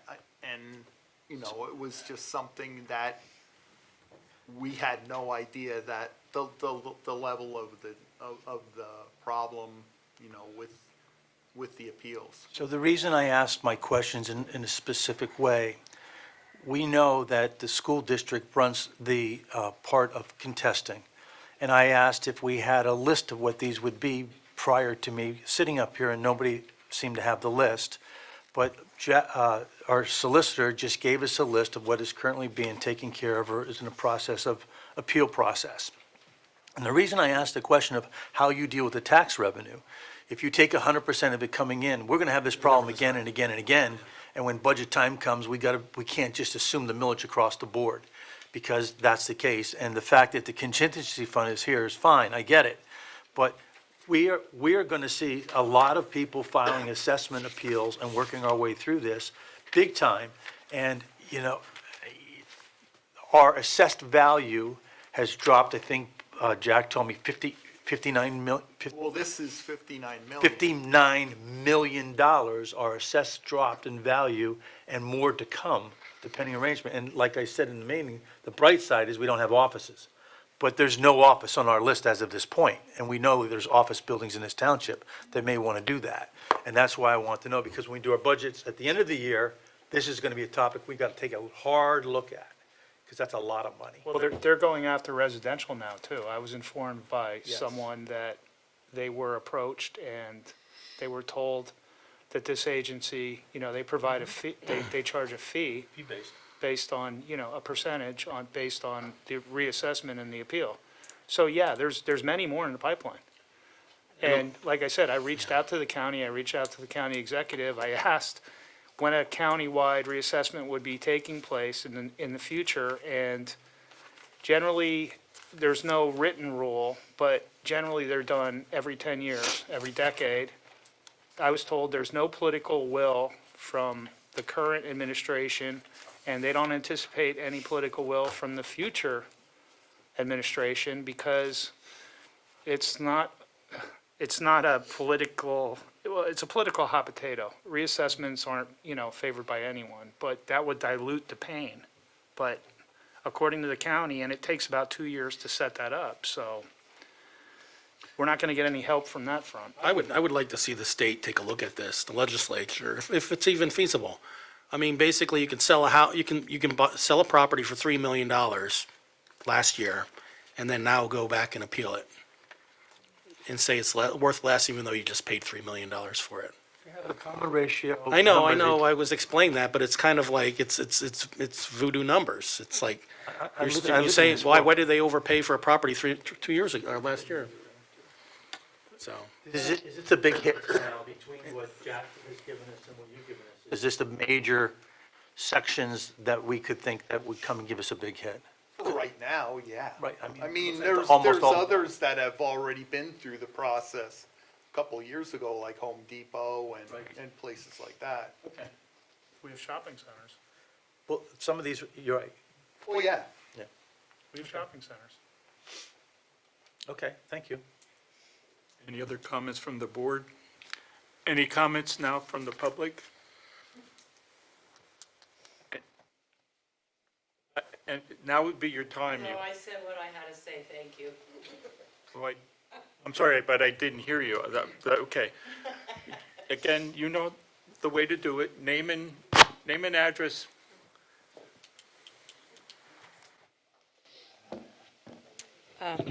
Karen Pashevko, 3303 Musselman Court. I appreciate that this is a big problem. I mean, retail is just transitioning. And is anyone in the township thinking about transitioning some of these retail buildings into something else? I've been reading in the paper, more residential apartments or. Well, that's not the problem. It's a public thing. That's not us. That's We not gonna don't help go and us. buy the building and then use, that's something that the owners would have It's to up to convert. them. Yeah.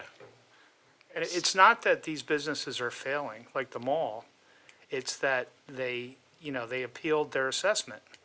I see. And they were Okay. successful in their appeal, and they've got their assessment lowered, so they pay less taxes. Okay, thanks. Sorry. There's a formula that allows that to occur, not necessarily because the property is a lot less in value. Okay, thanks. Sorry. Any further comment from? So Lee sent us a ordinance that is being proposed by a local legislator. Am I right so far, Lee, or is that dead? No, it's not. Okay, where you could take your retail space and convert it to affordable housing, of which if you follow through on the affordable housing, it overrides all of our zoning laws in general speaking. So if you're in an R1 zone, you can go by, if this passes, you can convert that to a 6-story affordable housing unit of only one exit for fire, and that's currently being proposed down in Harrisburg as we speak. Is that correct, Lee? Now, this is a hot topic. Hey, next step, state representative. There are two bills in the House that I forwarded to the board. I think it's 1975 and 1976, and I apologize if they're incorrect numbers. I can send them again. It's of concern because the original intent, I think, was for office buildings to be allowed to be converted to residential uses, encouraging affordable housing. What it has morphed into is more or less a mandate to municipalities, taking the ability for you to have control, local control, over those land uses and forcing you to allow in every zoning district these types of conversions. And that's why I forwarded it to the board, because I think it is of interest to us. It's not just limited to offices, it's commercial development, retail included. And obviously, we have a lot of that. Now, we do have coordinated development ordinance that we had passed. That Correct. allows for a retail parcel over 5 acres to allow some mixed use with housing and stuff like that. But it still has to go through the planning phases, and we have to Correct. approve it. And this would kind of preempt that. And I was told that the municipality still has to approve it, so I am that question.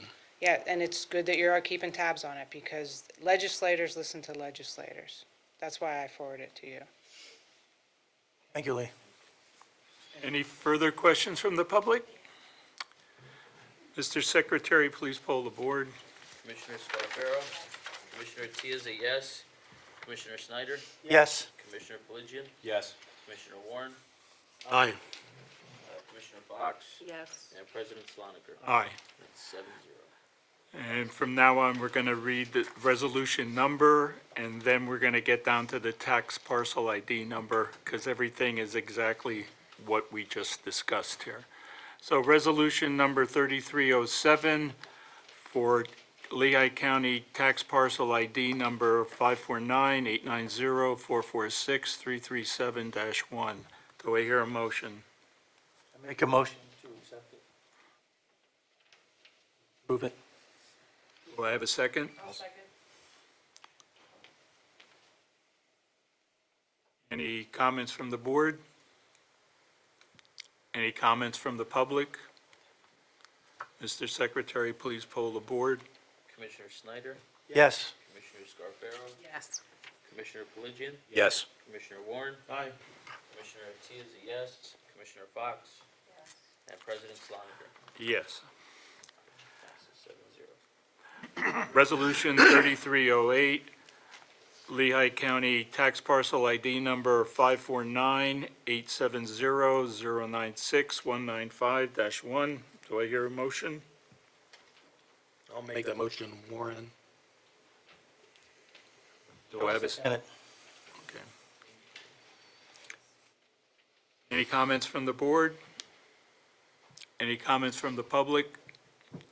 Mr. Secretary, please poll the board. Commissioner Warren, Aye. Commissioner Snyder, Yes. Commissioner Fox, Commissioner Scarfaro, Yes. Commissioner Tia is a yes. Commissioner Pelagian, Yes.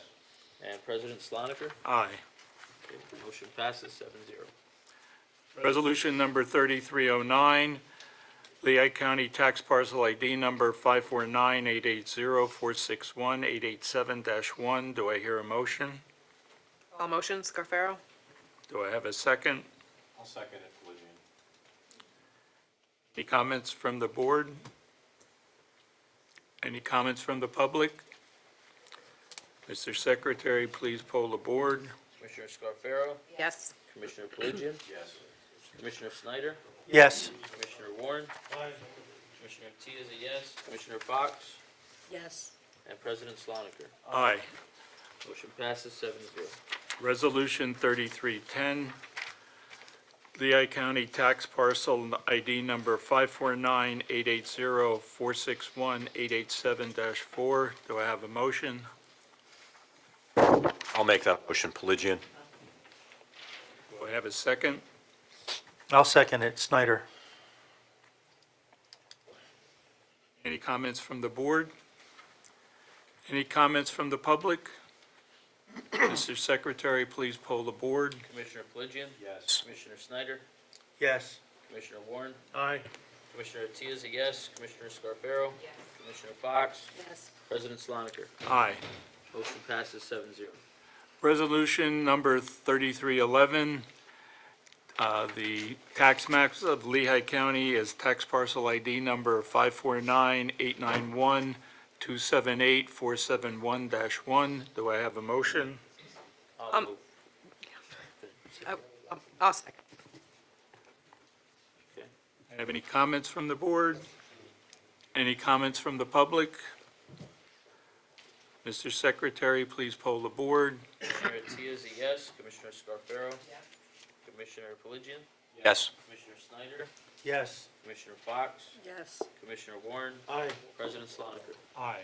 Passes 7-0. Resolution 3312, the tax maps of Lehigh County is tax parcel ID number 549-891-034-514-1. Do I have a motion? I'll move, Scarfaro. Do I have a second? Any comment from the board? Any comment from the public? Mr. Secretary, please poll the board. Commissioner Scarfaro, Yes. Commissioner Fox, Yes. Commissioner Warren, Aye. Commissioner Pelagian, Yes. Commissioner Snyder, Yes. Commissioner Tia is a yes, President Sloniker. Aye. Passes 7-0. Resolution 3313, tax maps of Lehigh County as tax parcel ID number 549-871-957-317-1. Do I have a motion? Make a motion to approve. Snyder. Do I have a second? I'll second, Scarfaro. Any comments from the board? This is the last one, correct? Everybody's still awake. Any comments from the public? Mr. Secretary, please poll the board. Commissioner Snyder, Yes. Commissioner Scarfaro. Yes. Commissioner Pelagian, Yes. Commissioner Warren, Aye. Commissioner Fox. Yes. Commissioner Tia is a yes, President Sloniker. Aye. That's it, 7-0 passes. Other, motion to appoint Isaac Martinez to serve as a member of the Whitehall Township Fire Police. I'll make that motion, Warren. Do I have a second? I'll second that. Any comments from the board? Any comments from the public? Mr. Secretary, please poll the board. Commissioner Warren, Aye. Commissioner Tia is a yes, Commissioner Fox, Yes. Commissioner Scarfaro, Yes. Commissioner Pelagian, Yes. Commissioner Snyder, Yes. President Sloniker. Aye. Passes 7-0.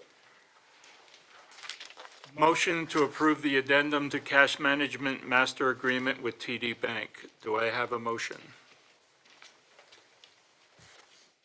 I'll move to motion. Scarfaro? I'll second it, Warren. Any comments from the board? Jack, do we get any interest from the money that's in the bank? Oh, God, yeah. I just didn't know. Yeah. Okay, that's all. Right now, I think we get, Well, thank you. in general fund. General It's not fund. even- It's not a, Okay, each fund Yeah, has it's the its combined total. attributable Right. portion of interest. okay, thank you. Any comments from the public? Mr. Secretary, please poll the board. Commissioner Scarfaro, Yes. Commissioner Warren, Aye.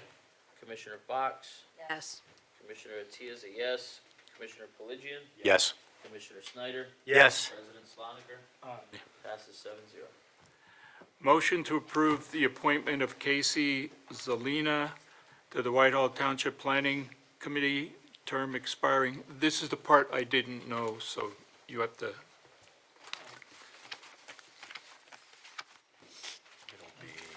It'll be, yeah, I got this here. No, and again.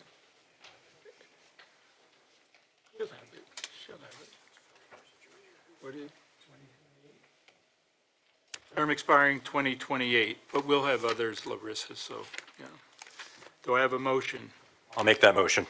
Do I have a Pelagian. second? I'll second it, Warren. Mr. Secretary, oh, I'm sorry, any comments from the board? What? So what position is he taking? Regular planning. Planning. It's a 4-year position. Right, but it would be an open position, so I have two regular positions. One is, the term is expiring in 2026 and one 2027. Next one, that'll, 27. you said. 127. Okay, well, that one then we'll change to 27, the next one we'll do the lower amount. This one's Okay. 27, the next Yeah. one's 27. Any comments from the board? Who was the maker of I was second. the Pelagian Warren? Okay. Should I go? Any comments from the board? Comments from the public? Mr. Secretary, poll the board. Commissioner Pelagian, Yes. Commissioner Warren, Aye. Commissioner Snyder, Yes. Commissioner Tia is a yes, Commissioner Scarfaro, Yes. Commissioner Fox, Yes. President Sloniker. Aye. Motion passes, and I think Casey's back. He is. Congratulations, thank you. Thanks, Casey.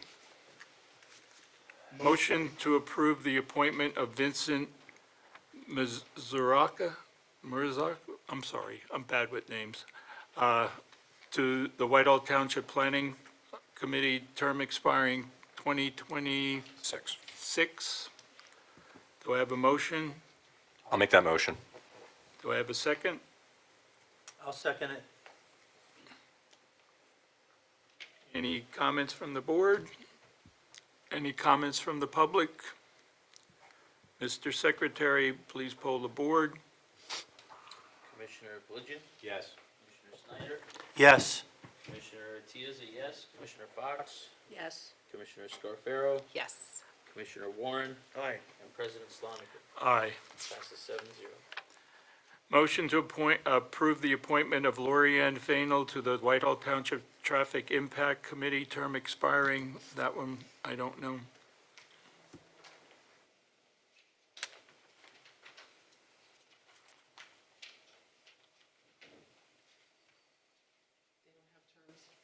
No terms, okay. It's a lifetime. For life. A lifer, okay. Do I have a motion?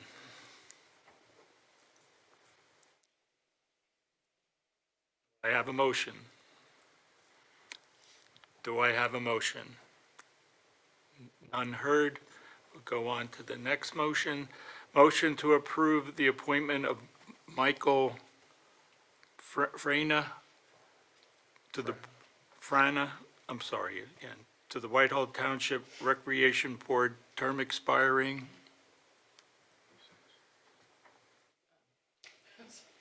Sorry, Larissa, that's why I told you to come up, but I forgot all about term times. So, be 2026, September 30th, 2026. 26. Do I have a motion? I'll make the motion. Pelagian. Do I have a second? I'll second it. He's a good guy. Sorry, I'm sleeping here. Any comments from the board? Besides, he's a good guy. Anything else? A good fella. Any comments from the public? Okay, Mr. Secretary, please poll the board. Commissioner Piligian, Yes. Commissioner Warren, Aye. Commissioner Fox, Yes. Commissioner Scarfaro, Yes. Commissioner Snyder, Yes. Commissioner Tias, a yes, and President Sloniker. Aye. 7-0 passes. Motion to approve the appointment of David Wilgruber to the Environmentally Advisory Council. Do I have a motion? Oh, I don't know when that term is. I'm sorry, I didn't write down term. Is he, well, they're all actually, yeah, they would go with a 3-year term from this year because all the vacancies were 2023. There were people that didn't re-up Okay, vacancies. so that's 2027 then, or 26? 6? Okay. Do I have a motion? I'll move. Do I have a second? Second. Any comments from the board? Any comments from the public? Real quick. Chuck Fisher, 3234 Flat Rock Drive. Just want to say, David's been coming to a lot of the EAC meetings. He's been wanting to get active, and he's going to be a good addition to the board. So the board it'll be good to have him there. Any more comments from the public?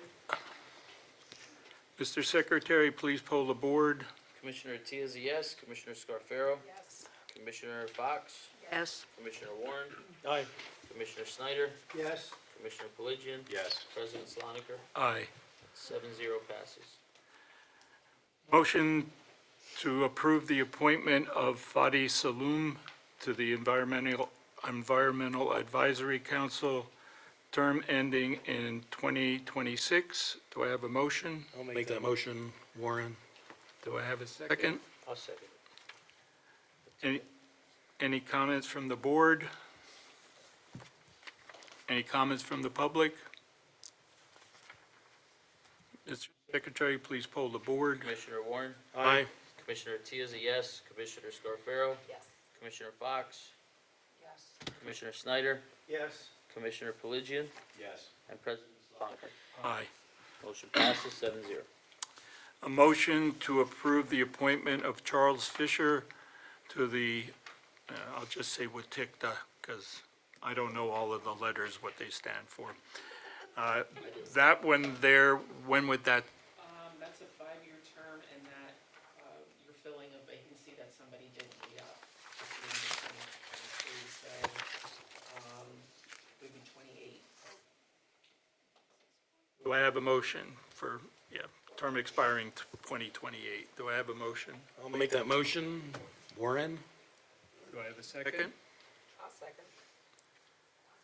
Any comment from the board?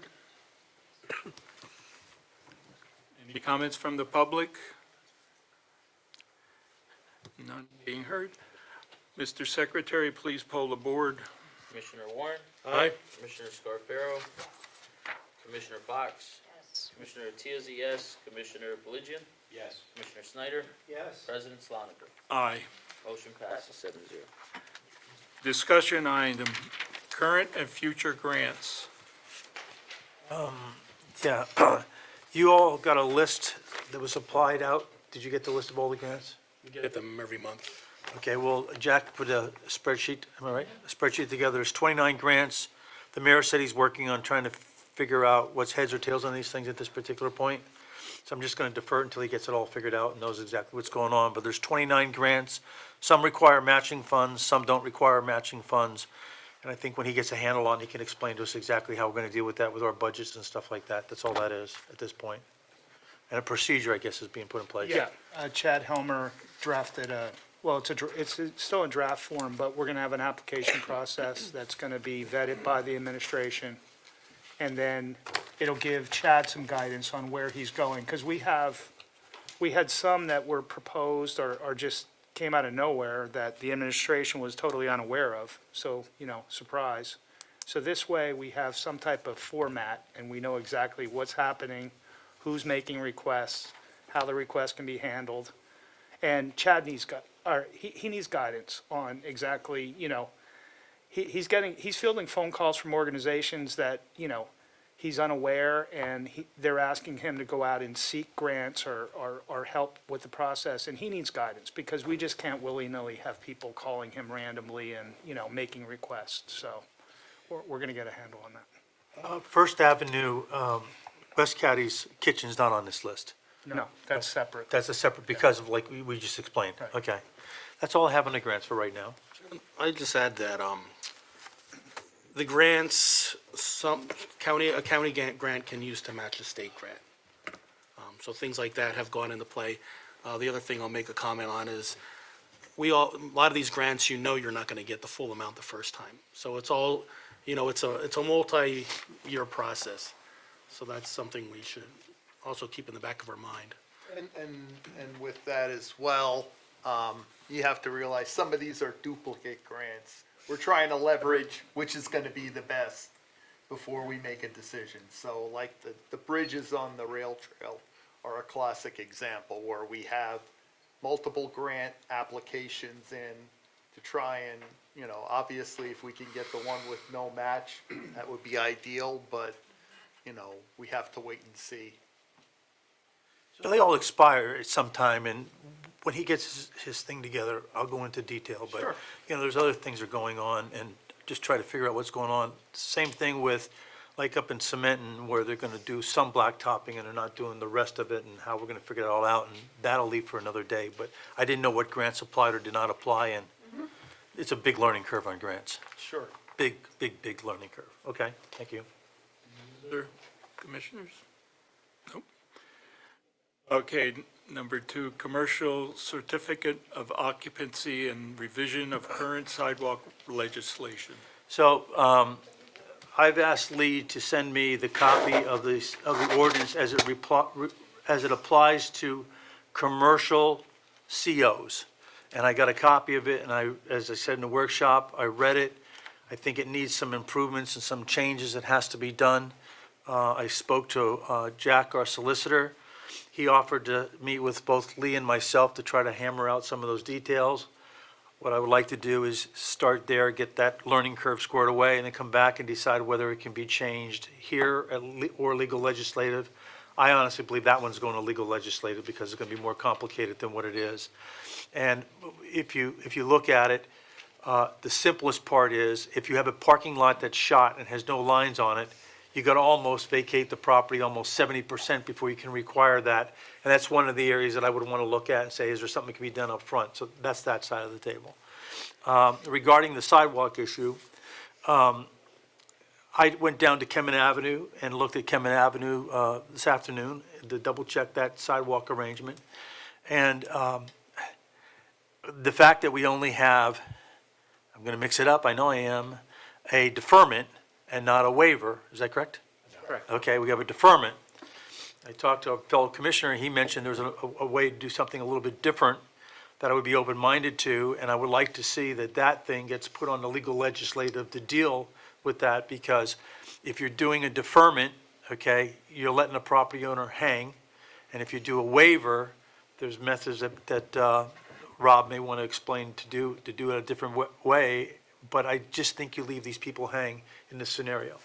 And when you talk about where things are applied or not applied, there are situations where either there's insufficient dollars and cents on a development agreement and it doesn't get done or whatever. I just like to get that tightened up so that they know exactly what they can expect. And there are places where, and Kemen Avenue is the one I would think of, that there should be no way that sidewalks would be put in that particular location. But on the same token, there are other ones that are gray areas, and that could be taken care of as well. So I'd like Rob to explain, if it's okay with you, about what you talked to me about the city of Allentown. Yeah, in the city of Allentown, the planning commission actually grants deferrals for sidewalks and curbs as opposed to the city council. And when they grant a deferral, they grant it for a time period, that there's an expiration, so that they can then come back in at a future point and require it, or look at it, the applicant can go back in again and ask for an extension if need be. And I actually think that's a fair way of doing things, because that way, such as the current discussion about Catasauqua Avenue and the rock and everything else that's down there, I know that's been a hot topic, and it's a possibility that at least there would be an ending point if needed, or again, the commissioners will still have the final authority. If they agree that there still isn't a need for sidewalk in a certain area, they can then extend that deferral or waiver to a certain time period. And that would at least, I don't like to use the term kick the ball down the road, because that's not it, but there are instances where sidewalks may not necessarily be desirable at this time period based on the current traffic conditions, the current population, things like that, that perhaps if sidewalk is deferred for 10 or 15 years and then it's revisited again, maybe the surrounding area's changed and now it should be put in. And it's not one of these, well, we'll grant it, but we still have the right to be able to require it at any time. At least there is a finite time period in which, okay, you can't do it up to this point, but from this point forward, unless you ask for an extension, it could come at you at any time. Well, and what you're saying is true. However, I've been on here for a couple of years now, and we've never had that happen. Only when there's something fairly big that happened at that area that we went ahead and saying, okay, you got to put it in now. And that would be a developer coming in, school, whatever, but it's always predicated on safety for the people that are going to be using that area. So, and this is my opinion, that what you're saying is basically what we do now, but I wouldn't put it in there, you would have a year thing, because those, you're out there and all of a sudden they're saying, oh, they're going to be putting this in over here, and it's 3 years away from when you granted the deferral. And your way of, what you presented there would be like, oh, no, you would have, let's say, 10 years before you have to do anything. I don't want that to occur. I want it to happen when the need presents itself. And again, that's my opinion. Everybody has one here, so. So I have a question. We're going to, Tractor Supply, Frank, is coming through, is that correct? And that's on the corner of MacArthur Road and Columbia. Correct. And there's going to be a parcel that's going to be a remainder, that's going to be Whitehall's portion, is that correct? Yeah, Whitehall still has the police Okay. gun range there. Is the developer Whitehall, or is the developer the Tractor Supply Company? Okay, but we're selling off the parcel. No, we're selling off a portion of the township holdings that does not front on Columbia, or it only fronts on. So I'm not in a position to ask my questions because I've not seen the plans. But, Do just a for instance well, for kind of a instance, thing. just, okay, so Tractor Supply comes in and puts their sidewalk in, and now I got a 100-foot gap that's owned by Whitehall Township. Well, are we going to put our sidewalk in too? Bottom dollar. The township. We're gonna do it. I mean, what's good for the goose is good for the You're damn right. We should have a sidewalk out here in front of the building. I discussed this. He's talking probably about at the. No, when Route 22 Yeah, came in. Where they should have just signed put the new sidewalk pavilion, agreement. yeah. Yeah, the state would have put it in. We played games. Well, if you expect people to follow the rules, then sometimes we have to. So here we're saying that the parking lot was extended. Oh, by the way, you didn't put the sidewalk in like you're supposed to because it's a township, or whatever the arrangements are. And all I'm saying is that where it reasonably applies, we should do it, because there may be times there's waivers, and I get it. But in the part where you say, well, 10 years, at least I know within 10 years where I stand, okay? And it's at that particular point, it's public record, as compared to, that's the purpose of reviewing all these plans. There was the gentleman that was here on Kemet Avenue who left here, okay, right, wrong, or indifferent, okay, was not able to get us a concrete answer, except the answer would be no. But yet that's an intricate part of the project down there. When you go down and drive and look at it, you say, and my gosh, how are we gonna put sidewalk here? Period. And that's the question when you look at that and you'd sit down and say, you should get a deferment. And if I would be the homeowner there, I question if I would sign it, because you can turn around and make me put sidewalk in through this rock, and there I sit. And I wouldn't be compensated accordingly, and we need to finally address it. In answer to Rob's arrangement, the planning commission, I think the planning commission spends a lot of time reviewing plans, and all the consequences go with it, a lot more detail than the Board of Commissioners do. And that's where we should sit down and get, at a minimum, a recommendation that says, here it is and the reason why. Not that we sit here and say, well, we just don't do that, end of conversation. And unless you all go visit the site, how would you know? Well, I know I visit every Okay. site that we do. So I would like that to be put on the legal legislation and piggyback with there now. Anybody else agree with, go to L and L? I'm good with that. Okay. Paul? Okay, so it'll go to L and L. And I would say too, like you mentioned about the planning part. The deferrals are presented to us right before we're voting on the plan. And by that time, the negotiation is already done. I think we should have, if somebody feels like a new development coming in, if they're proposing a development in R4 and they want to say, there's no justification for sidewalks here because it doesn't meet our pocketbook, they should come in for the deferral before that project gets to the final plane. It's not Yeah. a pocketbook And issue. if you're But proposing density development with students, But Jeff, you have a playground, that, the park pavilion that was just built, and if that would have been a private developer, you would be putting sidewalk in there, hands down. And to me, they should be there. But, To me, they should have to but have they're them not there. going to be. Ken, I'm telling you, in my opinion, they should have it there because of who's gonna be utilizing that area.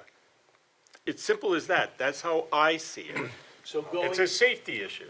going forward, this is one of the things I'm looking at for recreation. The caboose arrangement has been a gravel spot for how long, I don't even know, okay? It's time that the township takes all of our stuff and upgrades it the way it's supposed to be done, and put it in the budget and work our way. And it's not gonna happen in 2024, but by 2025 or 26, we look at it and say, this has gotta be taken care of, and that's gotta be taken care of, and we budget it, that's all I'm saying. It's awful hard to tell a private developer, you can't do this, and we just got done building something, and then the end result, we don't even do it, or budget for it, that's all. I agree. I mean, again, to me, nothing is more important than if you have a safety issue that somebody has to be able to utilize a sidewalk so they're not walking in the street. Simple as that. It's not a really hard concept to say, well, what does he mean? To me, that's how it works with all of this. The biggest problem that we've had lately that they came in is on right at the sheets where the quarry is there. Yeah. And they wanted to go ahead and say, no, we want a deferral on that side. Yeah. And I could maybe see that till you get the other side where it is actually used for the park, that's fine. But you have to use common sense here at some of these things. And there should be some way for the people to get over from sheets over a crosswalk, whatever, so that they get there and there's stuff made. But that's, again, I approach it like that. I don't approach it with, is it gonna cost this much? That's not a valid reason if somebody gets there and gets hit and they can't walk for the rest of their life. Agreed. If I can add something to this, and this is one of the things that, why the planning commission had asked for this, and I was the impetus for this, and that is that sometimes there isn't a fit-in-a-box solution to a safety issue. And I agree with you, President Sloniker, that it is a safety issue, but I'll use an example of the proposal that WB Homes has along Rural. They had no problem, they expressed to the planning commission that they had no problem providing a sidewalk along Rural, but that what they would prefer to do is to have a meandering path a little bit further back as opposed to a parallel concrete walk to curb along Rural. But we are, as I said as the chairman of the planning commission at the time, our hands are tied. We are not permitted to weigh in on this curb and sidewalk issue. And this is where I think the planning commission could make a recommendation. And in answer to the comment about the Whitehall Parkway situation, again, I would use this example as opposed to having a concrete walk off the pavement of Church Street. Why not have a meandering path up through the parkway? And here is the number one proponent for all of that. But what I'm saying is- We've had that, he's brought this up for just having it in some of these shopping centers, because you can't, it's very hard to get it right up to MacArthur Road where you can run it around inside. Well- And again, he's the major proponent for that. And with all due respect, though, that's what the planning commission's for. They are the planners. And that's where I'm very adamant that I believe they should at least be able to weigh in and comment on this. In all the other municipalities that I work in, and there are dozens and dozens of them, this is the only municipality that does not allow the planning commission to at least make a comment. And I think that mold needs to be broken, I really do. Do we have to go to the level that the city does, where they are the ones who grant the deferrals? No, I don't agree with that, but they're in a different situation than we are. But I do think they should at least be given a voice in this planning aspect. I would add too, like commercial COs, there was a retail facility that they tore half the building down, put a new front on it, and there's a sidewalk gap. That never came up in the approval process. I mean, yes, we can go and say, do it. I asked that it be done. 3 years later, there's no sidewalk there. First Commonwealth. First Commonwealth? Arthur Road, there's a Okay. sidewalk here and a sidewalk there and a gap, but they came down, they tore half the building down. But and then the same thing with the curb. Well, if they tore half the building down. The it front was facade. Okay, so then technically it was a remodel because there was 30% left up and probably didn't require you to come back and do the planning arrangement. That's probably what happened. I have no idea. She's saying no, so I don't know. Yeah, so, I mean, it's a good discussion. Saying, I mean, he's trying to ask. You don't have to speak. You don't have to get into it, no. there? No, it didn't sound like there was a trigger that allowed us to go, as part of that process, to say, okay, now's the time to do the sidewalk. And I know this is a Inland problem, development, right? because if Well, you that- try to do the continuation thing, then you get down to Sutler Drive there where you want to run the pavement and back here and whatnot. It just, I understand what they want, however, it's impractical because people will not use something that they have to walk further up to the intersection. Yeah, I mean, I'm just doing human behavior because that's why people don't walk down to the corner here when they can say, oh, I can cut right across here on a diagonal and I'm there. And it's what you do. Right. Well, with respect to the commercial COs, we don't do public walks. That's not part of the commercial CO process. And even in the zoning ordinance, and that's what I sent to you, Ken. Because sidewalks are a whole different animal. It's a whole different chapter of your codified ordinances. It's not covered by zoning. And the public walks are not covered in Saldo either, except for a street design standard. I know you're gonna get me on that. But yeah, it's not something that's covered by what we do now. And I just wanna, since I'm up here, I'm gonna call it out. Remember, every place that you mandate it, and they don't do it, you do it. Right, but that's not safety, we hear that all the time. I understand that, but the cost Yeah. that is a factor, and it is a factor with some of these installations. That's something that you're gonna put on the taxpayers until you can get recouped, if you get recouped, when the property transfers. It's just something important that you need to remember. But in new development, you're escrowing for that. Well, in new development, but Yes. you're talking about different places, and we've had several of them over the years. I get Where it. it was mandated, and the main cost, the main reason was because of the exorbitant cost. I'm looking And when at- you're dealing with PennDOT, you're adding a whole nother layer of that. Right. So MacArthur Road, we all agree, maybe looks a little older at this point. And Jeff and I have talked about, well, how do we do some of these things? And I think the very first thing that we used to do, we used to have an ordinance in this township that every time you rented a property, you had to have a CO and there were certain requirements to do. So all I want to do is go back and visit and see what we can do to upgrade some of this stuff. I think it's terrible when you drive down MacArthur Road and you find a sign that's so rusted that it looks like it's going to fall over, A. B, I think it's terrible we cut our trees down that were dead in the cul-de-sac going into the new shopping center, by Egypt Star Bakery, and there sits the stumps, and we didn't replant the trees. It's terrible. It's terrible. I mean, on one side, we have this group saying, cut 2 trees, put 4 up. We cut a bunch of trees down, did nothing about it. And I I'm think out. that. I don't have anything to do with that. That's okay, but that's okay. But this is where I'm looking at Right. the ordinance overall. Finish the job, too. I don't want to get into that part of it, but I think it's a starting point to sit down and say how we do it. Somebody else pointed out to me the historical thing down below. So if we don't address it, 20 years from now, it's going to look exactly like it does now, except maybe a little bit worse. That's all. No more, no less. Okay, so right now, we're pretty much, all of us are not saying that we're gonna go ahead and put this part here to legal and legislation. And how long does it take stuff to turn out legal legislative? I don't know the answer. It depends on how complicated and what we have to get from the attorney's advice and whatnot. I mean, I couldn't tell you, oh, it'll be 2 meetings. You don't know. Okay, all right. Thank you. I have nothing else. Okay, reports of public officials. Let's start with Mr. Snyder. We all got an email that our fire chief has been replaced and that arrangement. Do you do an executive session to get up, find out what their scoop on that is? Well, it's just temporary. Yes, but I don't know how to ask the question, so I won't. There is a personnel matter that we will be discussing in executive session this evening. Thank you. I didn't know we had an executive session tonight, but that's okay. We do. Thank you. Anything else? No, I'm fine. Mr. Pelagian?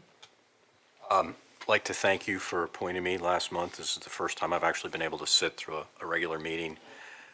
And I thank the commissioners for having the faith that hopefully I'll do you well and I'll represent the taxpayers and residents of Whitehall. I'd like to point out that I think our fire department did an exemplary job.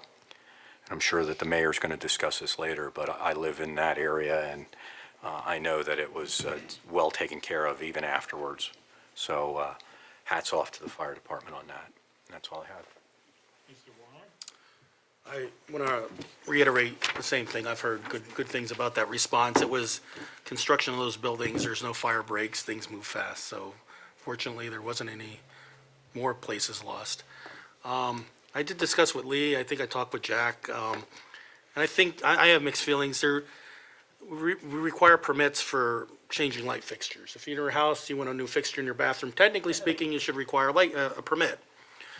I would bet you 95% of the people don't know that and don't don't, yes.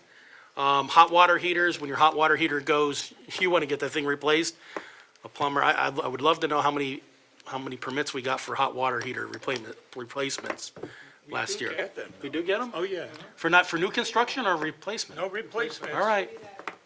So, I mean, I would hope that we can expedite that so that it doesn't become a burden for a resident and I don't know if there's an easy way to do that, but, I know our township had to replace lights recently, and it took almost, 8 days until they can move forward with that, so. That's all I have. Yeah, just have a couple notes here. Seasonal employment, we just had a Parks and Recreation meeting. Our rec director is still, I believe, Jack, still looking for everything, right? Seasonal employment, lifeguards, camp counselors, all that good stuff. So if you know anybody, please spread the word. I do want to welcome Commissioner Collegian. We were very fortunate to have, I felt very fortunate to have Phil around for a long time with all the knowledge that he brought, and I think Rob's going to really be able to do the same thing. So, Monday, March 25th is the open house for Parks and Recreation to invite the community in to come in and talk about Parks and Recreation and, have an opportunity to be heard and discuss some of the things that our township needs in terms of recreation. So, that's Monday, March 25th at Whitehall High School in the auditorium at 6:30 p.m. One last thing, I just want to thank the mayor as well as Public Works, even the sewer and water. They did a nice job coming over. There was a sinkhole across the street. Luckily, it wasn't on my side, but it was nice to see the quick response. Mayor came out and Sheldon came out, and it was a quick response, and I think it meant a lot to some of the residents across the street when I talked to them, so I appreciate the quick response. They did a really nice job with that and took care of that pretty quickly. Other than that, that's all I got. Thank you. Good evening. I haven't been to the planning commission yet. I'll have legal and legislative this week, so I'll be able to update more next month. But I do want to say, I wasn't here last month, but I do want to say thank you to Public Works. They did a great job the last couple of storms, and so thank you. The other thing I want to do is I just want to thank all of you for being here. I wish there was more public awareness for how local government works on every different level and branch. So it's important to show up and sometimes ask questions and just be here. So I appreciate you for being here. And also, I'd be remiss to note that it was International Women's Day on Friday, so I'd just like to thank all the women in attendance for everything that you do, up here and out there. So, thank you. Oh, yeah, nope, that's it, never mind, I'm good. Good evening. There wasn't anything really important that I went to any meetings, but thank you for everyone being here. Wiggles. And next thing we'll have is the mayor's report, since I have nothing to give. Well, I'm shocked that one of our commissioners didn't announce Saquon Barkley's an Eagle. Okay, that was my other. That's hers. Okay. Did that go through? Thank you for that intro. Did that actually go through? Back real quick. Notice the green. So I just want to say our local hometown guy is back in Pennsylvania. And you can follow, and can I plug in for the foundation? Saquon does a lot for this community, and a lot of people maybe not are aware of that, but he's given back a lot. He's given back to Copley, he's given back to Whitehall, he's given back to our school district in ways that aren't announced publicly, but he does, and he gives back a lot, and he cares a ton for this youth in our neighborhoods, and so we do have the Michael Ann and Saquon Barkley Hope Foundation, and we do a lot of work in the communities, and a lot for underserved communities and children, so, but, yeah, congratulations, Saquon, I'm very proud, and, yeah, so. Mr. Mayor. As you all know, I appointed Deputy Chief Joseph Shambo to be our interim fire chief. His record speaks for itself, and I think he'll serve us well until we get a new chief in place.